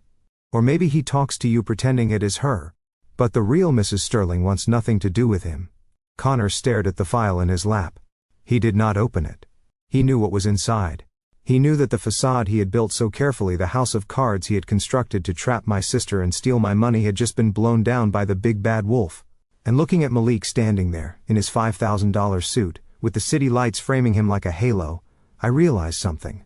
My husband wasn't the wolf. He was the hurricane. And Connor was just a piece of debris about to be swept away. The silence in the penthouse was no longer the silence of intimidation, it was the silence of a tomb. The 3 lawyers had fled, taking their cheap suits and their empty threats with them, leaving behind a vacuum that sucked the air out of the room. Malik stood by the table, his hand resting on the red file folder he had brought with him. It was not a thick file. It did not need to be. Sometimes the truth is a bullet, and you only need one to kill a lie. He looked at me, and gave a small nod, a silent permission to finish what we had started. I stepped forward, my heels clicking on the floor that I now knew was covered in a cheap polyester rug. I reached out and picked up the red folder. It felt heavy in my hand, not because of the paper inside, but because of the weight of the destruction it was about to unleash. I looked at Connor. He was slumped on the sofa, the glass of wine still clutched in his hand as if it were a life preserver. His face was a mask of pale sweat. He knew what was in this folder. He had spent years running from the information contained inside these pages, and now it had finally caught up to him in a high-rise above Manhattan. I flipped the folder open. The first page was a summary of a private investigator report dated yesterday. It was thorough, brutal, and verified. I looked at my mother, who was sitting in the corner, looking stunned but not yet defeated. I looked at Tiana, who was staring at Connor, waiting for him to tell her it was all a mistake. "You wanted to talk about family legacy, Connor," I said, my voice echoing in the large room. "You wanted to lecture me about the Sterling name. Let us talk about that name." I pulled out the first document and laid it on the glass table, smoothing it out so everyone could see. "This is a legal affidavit from the Sterling Family Trust," I read aloud. "It is dated 5 years ago. It states that Connor James Sterling is formally removed as a beneficiary due to theft, fraud, and conduct unbecoming of the family reputation. It is signed by your grandfather. I looked up at him. You are not the heir to a fortune, Connor. You are an outcast. Your family paid you a lump sum of $50,000 to change your last name and leave Connecticut. You took the money, but you kept the name because it was the only thing you had left to trade on. Connor flinched. That is out of context. He stammered, his voice weak. We had a disagreement about investment strategies. My grandfather is old school. He did not understand the modern market. He understood that you stole his wife's jewelry. I corrected him, pulling out the second sheet. This was a police report. Larceny in the second degree. You pawned a diamond tennis bracelet and a vintage Cartier watch, I said, reading the itemized list. You told the police it was an inside job by the housekeeper. You let an innocent woman get fired and questioned by detectives before your grandmother found the pawn tickets in your jacket pocket. They didn't press charges because they didn't want the scandal, but they cut you off. You haven't spoken to a real Sterling since 2019. Tiana made a small whimpering sound. She looked at Connor, her eyes wide and pleading. Connor, tell her she is lying. Tell her you talk to your grandmother every Sunday. Connor wouldn't look at her. He stared into his wine glass, swirling the red liquid faster and faster. He talks to a dial tone. Tiana, I said. Or maybe he calls a service, but he is not calling Greenwich, Connecticut. I turned the page. But let us talk about your own financial genius, I continued. You claimed $45,000 was pocket change. You claimed you manage a hedge fund. I pulled out a credit report. It was a sea of red ink. Your credit score is 420, I said. You have 3 active judgments against you from creditors in New Jersey and Florida. And this, I tapped a highlighted figure in the center of the page. This is impressive, Connor. You owe $500,000, not to a bank, not to a credit card company, but to a private lending entity based in Atlantic City. I looked at him. That is gambling debt, isn't it? Online poker, sports betting. You didn't lose this money investing in startups. You lost it betting on horses and point spreads. Connor slammed his glass down on the coffee table so hard, wine sloshed over the rim, staining the rental furniture. You accessed my private financial data without my consent, he shouted, trying to muster some anger. That is illegal. I will sue you. We are way past suing, Connor. Malik spoke up from behind me, his voice calm and deadly. And for the record, private investigators are perfectly legal when they are uncovering fraud committed against a client. And right now, you are trying to defraud my wife. I flipped to the next page. This one was a rental agreement. You told me you bought this penthouse with cash, I said. You told Tiana this was your marital home. But this is a short-term corporate lease, Connor. It is in the name of a shell company. And the rent is $25,000 a month. I looked at the payment history. You paid the first month, and the security deposit. You haven't paid anything since. You are 3 months behind. The eviction notice was filed yesterday. The only reason you are still here is because the courts are backed up. But the marshals are coming, Connor. Probably next week. I dropped the page onto the pile. So here is the reality, I said, turning to Tiana, who looked like she was going to be sick. He does not have a job. He does not have a trust fund. He is drowning in $500,000 of gambling debt, and he is about to be homeless. That is why he needs the brownstone, Tiana. I walked over to my sister. I wanted to shake her. I wanted to wake her up. He does not want to marry you because he loves you. He does not even want the house to live in. He needs the equity. He was going to make me sign the deed. Then he was going to take a hard money loan against the property using predatory lenders who do not ask questions. He was going to take that cash, pay off his bookies in Atlantic City, and leave you with the debt. I took a breath, letting the horror of it sink in. He was going to bank our piteous Tiana. He was going to take Grandma's house, the only thing of value this family has left, and he was going to feed it to a slot machine. And when the bank came to foreclose, he would have been long gone. I looked at Connor, who was now chewing on his fingernail, his leg bouncing nervously. Am I wrong, Connor? I asked. Tell me I am wrong. Show me one bank statement. Show me one pay stub. Show me anything that proves you are not a parasite looking for a host. Connor didn't speak. He couldn't. The truth was sitting on the glass table in black and white, and there was nowhere left to hide. I looked at my mother. Beatrice was staring at the documents, her mouth slightly open. For the first time in her life she was speechless. She had pushed me to give money to this man, she had threatened to ruin my career to satisfy his greed, and now she was looking at the wreckage of her own ambition. But I knew my family. I knew that denial was a powerful drug, and I knew that admitting I was right was more painful to them than being robbed by a stranger. Tiana stood up slowly. She walked over to the table and looked down at the documents. Her hands were shaking. She picked up the affidavit from the Sterling family. She read it. Then she picked up the credit report. She read the number. $500,000. She stood there for a long time. The silence stretched out thin and brittle. I thought she was going to cry. I thought she was going to scream at Connor. I thought she was going to thank me for saving her from a life of ruin. But Tiana did not do any of those things. She dropped the paper. She looked at me. And her eyes were not filled with gratitude. They were filled with hate. "You faked this," she whispered. I blinked. "What? You faked this," Tiana said louder this time. "You and your husband. You printed these out on your computer. You made it all up because you are jealous." "Tiana," I said, stepping forward. "Look at the seals. Look at the notarized signatures. This is real." "No," she screamed, backing away from me. "It is not real. Connor loves me. He is a vice president. We are going to get married at the plaza. You just want to ruin it. You have always wanted to ruin everything for me because you are miserable." She looked at Connor, desperate for him to validate her delusion.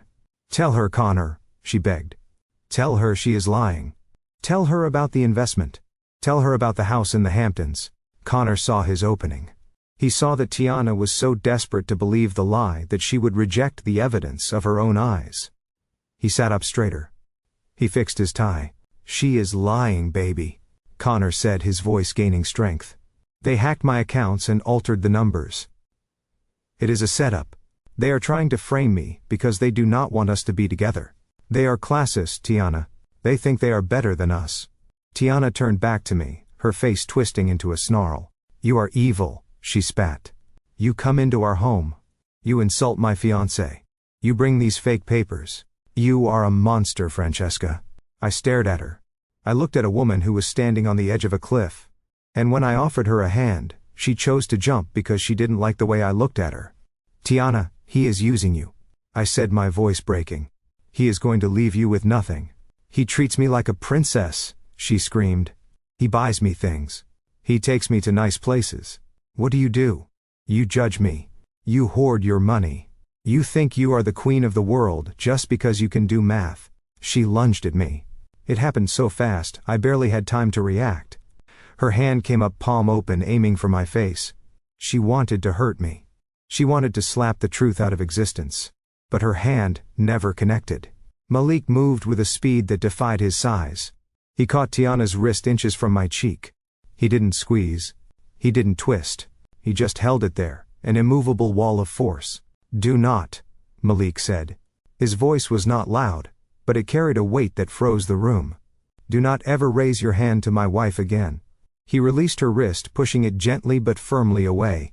Tiana stumbled back, gasping as if she had been burned. She rubbed her wrist, looking at Malik with fear. "He hurt me," she wailed, turning to our mother. "Mom, he hurt me." Beatrice, who had been silent, finally stood up.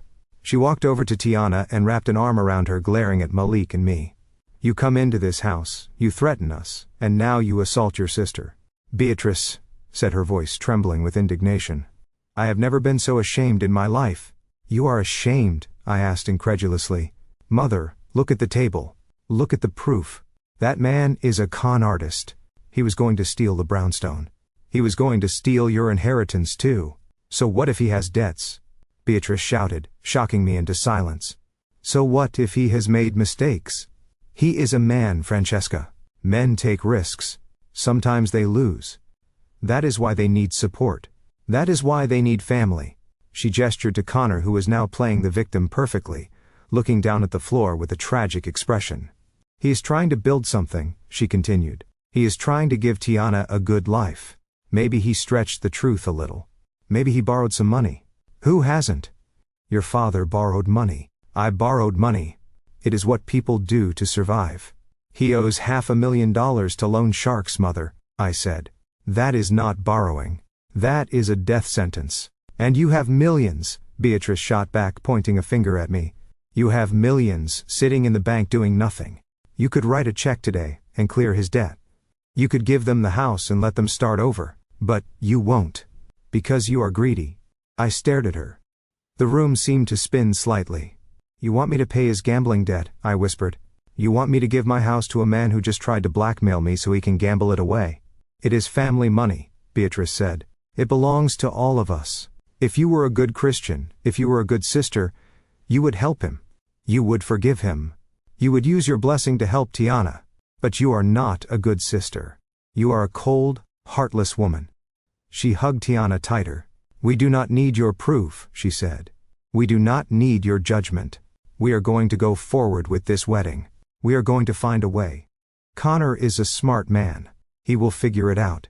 And when he is back on top, when he is rich again, do not come crawling back to us. I looked at them, the three of them. A trinity of delusion. Tiana, the golden child, who would rather be lied to than face reality. Beatrice, the enabler, who would burn her own daughter to save face. And Connor, the parasite, who had found the perfect host. They were not victims. They were volunteers. I felt a strange sensation in my chest. It wasn't pain. It wasn't anger. It was the feeling of a heavy chain finally snapping. The burden I had carried for 35 years. The obligation to save them, the need for their approval. It all just fell away. I looked at Malik. He was watching me, waiting for my signal. He was ready to fight for me. But he knew this was a battle only I could end. I took a deep breath. The air in the penthouse still smelled like cheap wine and lies, but for the first time I could breathe clearly. You are right, Mother, I said, my voice completely devoid of emotion. I am a cold woman. I calculate risk. And I have just calculated that you are a total loss. I picked up the red folder from the table. I closed it. You want to do this your way, I said. You want to ignore the facts. You want to pretend he is a prince and I am the villain. Fine. I turned to Malik. Give me the phone, I said. Malik reached into his pocket and handed me his phone. It was unlocked. Who are you calling? Tiana asked, wiping her eyes. The police. Go ahead. Tell them we are happy. I am not calling the police, I said, tapping the screen. I am calling the building management. Connor froze. Why? Because I said, looking him dead in the eye while my thumb hovered over the call button. I told you earlier that my husband's company bought this building this morning. But I forgot to mention one detail. I smiled, and it was the coldest smile I had ever worn. I am the managing partner of the real estate trust that holds the deed, which means Connor. I am your landlord. I pressed the call button. And I have a strict policy against tenants who are 3 months behind on rent. I put the phone to my ear. Hello, security? I said, my voice ringing through the silent apartment. This is Francesca Williams. I am in Penthouse B. I have a squatter on the premises. Yes, he is refusing to vacate. Please send a team up immediately and bring the eviction notice. I lowered the phone and looked at the three of them. You have 30 minutes to pack, I said. Or you can leave with nothing but the lies on your backs. This was the nuclear option. And I had just pushed the button. The silence that followed my announcement was absolute. It was the kind of silence that happens after a bomb detonates, but before the dust settles. Connor stared at me, his mouth opening and closing like a fish pulled from water. Tiana looked at the phone in my hand, as if it were a loaded weapon. Beatrice was the first to find her voice, and predictably, it was screeching with indignation. You cannot evict us, she shouted, stepping forward with her chest heaved. This is a private residence. We have rights. You cannot just walk in here and throw people out on the street because you are having a tantrum. I'm not having a tantrum, Mother, I said calmly, placing the phone back on the table. I am enforcing a contract. Malik stepped forward then. He moved with the slow, deliberate grace of a predator who knows the prey has nowhere to run. He walked over to the floor-to-ceiling window and looked out at the city lights. Actually, Beatrice, he said without turning around. We can. You see, when my firm acquired the distressed assets of the holding company that owns this building this morning, we inherited all the active leases. And do you know what we found when we audited the tenant files for Penthouse B? He turned slowly, fixing Connor with a look of amusement. We found a lease agreement signed by a shell corporation registered in the Cayman Islands, a corporation that has no assets, no directors, and most importantly no payment history for the last 90 days. Connor went pale. That is, there was a wire transfer error. I told the management company. My bank is investigating. Your bank isn't investigating anything, Connor, Malik said, cutting him off. Because you do not have a bank. We checked. The account number you provided on the lease application belongs to a defunct savings and loan that went under in 2008. You have been squatting here, Connor. You paid the deposit with cash you probably borrowed from a loan shark, and you have been dodging the landlord ever since. Malik walked over to the table and picked up the piece of paper I had placed there earlier. The one I had pulled from my purse along with the red file. This is a notice to vacate, Malik said, sliding it across the glass toward Connor. Under New York state law, when a commercial lease held by a corporate entity is in default, and there is evidence of fraud, the new owner has the right to immediate possession. We do not need a court order, Connor. We just need to change the locks. Connor stared at the paper. It was real. It had the seal of Sterling and Cooper on the letterhead. It was the end of his fantasy. You are lying, Tiana screamed. She rushed over to Connor, grabbing his arm, shaking him. Tell them they are lying, Connor. Tell them you own this place. Show them the deed. Connor pushed her away. Get off me, he snapped, his voice raw with panic. Tiana stumbled back, looking at him with horror. Connor, he is not going to show you a deed, Tiana, I said, my voice soft but firm. Because there isn't one. The only thing he owns in this apartment is the cheap suit on his back and the lies he has been feeding you. I looked at my watch. You have 28 minutes left, I said. I suggest you start packing. The security team I just called is very efficient. They will remove anything left in the unit after the deadline. And I mean anything. Beatrice looked around the room, her eyes darting from the fake art on the walls to the expensive-looking furniture. But where will we go? She stammered. It is raining. We cannot just go out on the street. Francesca, you cannot do this to your own mother. I can, I said. And I am. You wanted to live in luxury, mother. You wanted the high life. Well, this is the price of admission. When you bet everything on a fraud, you lose everything when the bill comes due. I walked over to the door and opened it. I stood there holding it open, waiting. But they did not move. They stood there frozen in their denial. Connor suddenly stood up. A dark look crossed his face. The fear was gone, replaced by a desperate, cornered rage. He looked at the eviction notice. Then, he looked at me. You think you are so smart? He sneered. You think you can just walk in here and take everything from me? You think because you have money you can control people? I have money, because I control myself, Connor, I said. There is a difference. He took a step toward me. His hands were balled into fists. The vein in his neck was throbbing. I am not leaving, he said, his voice rising to a shout. This is my home. I have rights. You're going to get out of here before I make you get out. Malik stepped in front of me, blocking Connor's path. I would think very carefully about your next move, Connor. Malik said, his voice low and dangerous. Connor didn't listen. He was past listening. He was a rat in a trap and he was going to bite. He lunged. It was a clumsy, desperate attack. He swung a fist wildly at Malik, screaming something incoherent about entitlement and respect, but he never made contact. The elevator doors slid open behind us. Two large men in dark tactical uniforms stepped out. They moved with the speed and precision of trained professionals. Before Connor could even finish his swing, one of the men had seized his arm, twisting it behind his back with a practiced motion. Connor shrieked in pain as he was forced down onto his knees.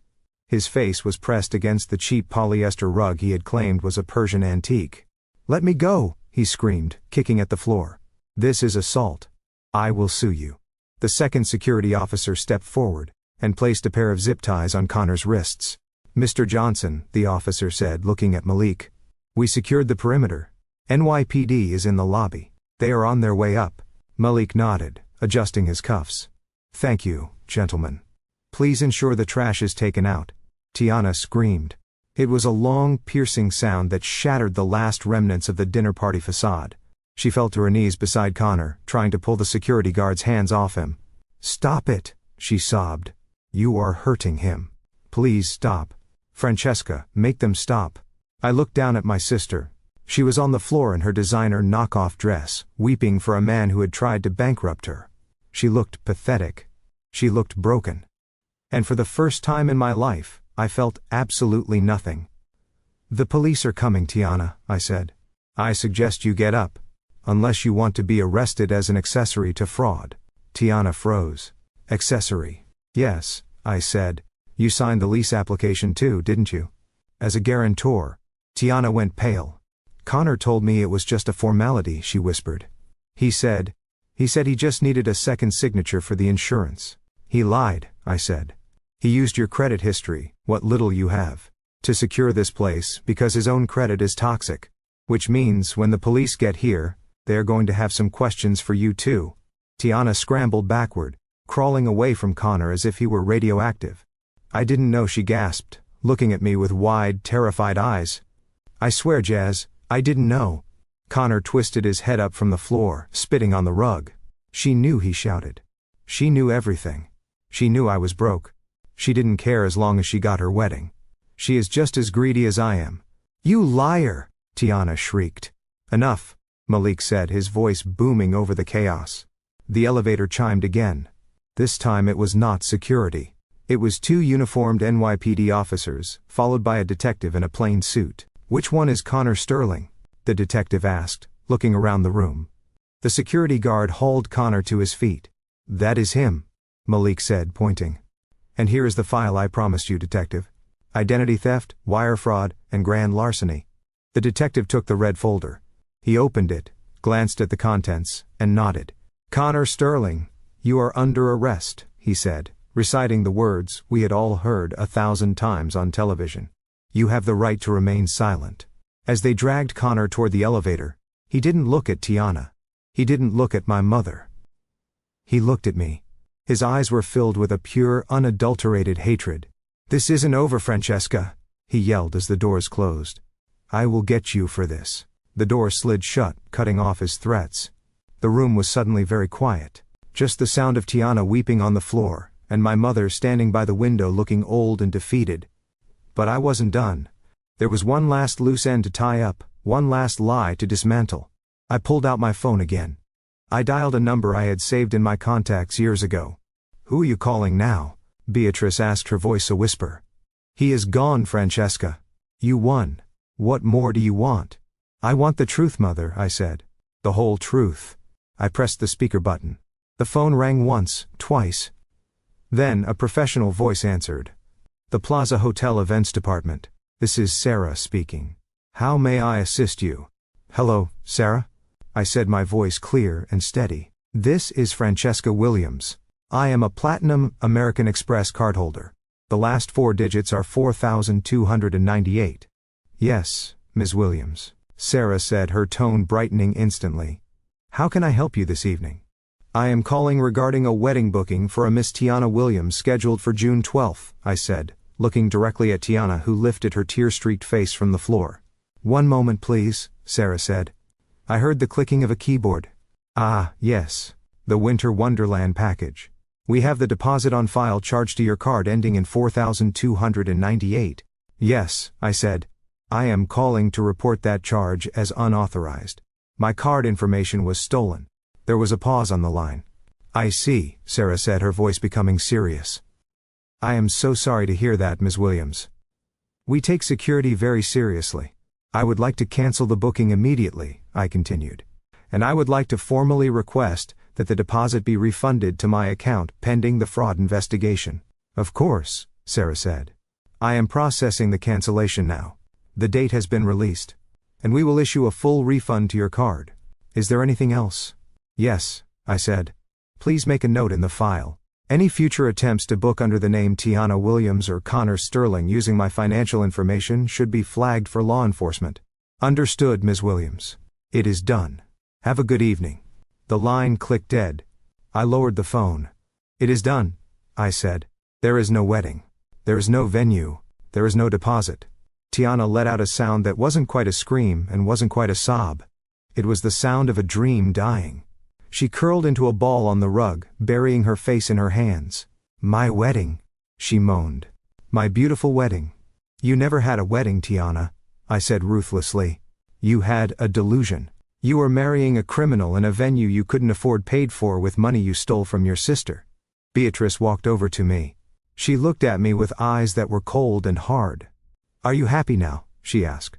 You have destroyed everything. Your sister is broken. Her fiancé is in jail. And we are homeless. Does that make you feel big, Francesca? Does that make you feel powerful? It makes me feel safe, I said. And that is all I have ever wanted. I turned to Malik. Let us go home. Malik nodded. He put his arm around my waist, guiding me toward the elevator. Wait, Beatrice called out. Francesca, wait. You cannot leave us here. The security guard said we have to leave. Where are we supposed to go? I stopped. I didn't turn around. I hear Atlantic City has cheap rooms this time of year, I said. Maybe you can win back the money you lost. I stepped into the elevator. The last thing I saw before the doors closed was my mother and sister standing amidst the ruins of their fake life, looking small and insignificant against the backdrop of the city they tried to conquer, but never understood. 6 months later, the air smelled of salt and wild roses. I sat on the teak deck of our rental property in the Hamptons, a glass of chilled Sancerre in my hand, watching the waves crash against the dunes. This was real luxury. Not gold-plated fixtures or rented penthouses, but the luxury of time. The luxury of silence. The luxury of knowing that everything around me was paid for, earned, and mine. Malik was down on the beach throwing a frisbee for the golden retriever we had adopted 2 months ago.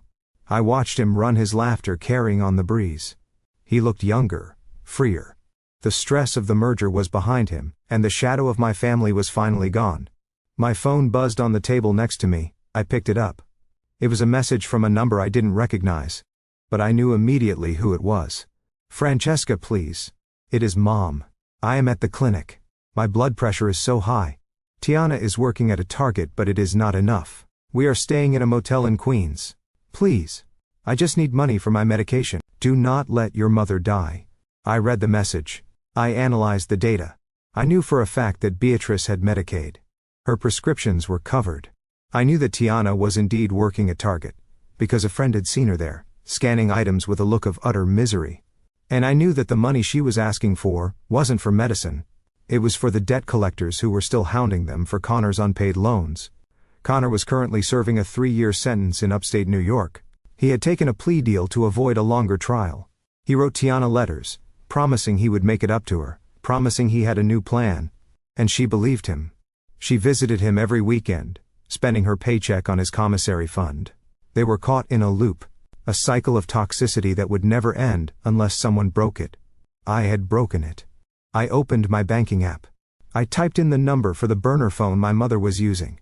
I entered an amount, $50. In the memo line I typed 10 words, for the taxi to the job center, do not call again. I hit send. Then I went to the settings menu. I blocked the number. I put the phone down, face down on the table. I picked up my wine glass. The wine was crisp and cold with notes of citrus and mineral. It tasted like truth. Malik waved to me from the beach, beckoning me to come down. I stood up. I took a deep breath, filling my lungs with the clean ocean air. For 35 years I had measured my worth by how much I could give, how much I could fix, how much I could endure. I had been the safety net for people who carried scissors. But standing there in the sunlight, I realized that the ledger was finally balanced. I didn't owe them my future. I didn't owe them my peace. And I certainly didn't owe them $45,000 for flowers. I walked down the stairs to the sand, leaving the phone and the past behind me. I am coming. I called out to my husband. And as I ran toward the water, I didn't look back. Not once. Because for the first time in my life, I wasn't running away from something. I was running toward something. And that made all the difference. The hardest lesson I learned wasn't about finance. It was about self-worth. For years I believed my value lay in what I could give to people who only knew how to take. But I realized that you cannot save people who are determined to drown, and you certainly don't have to set yourself on fire to keep them warm. True peace only arrives when you close the ledger on toxic relationships, and accept that family is defined by mutual respect, not just DNA.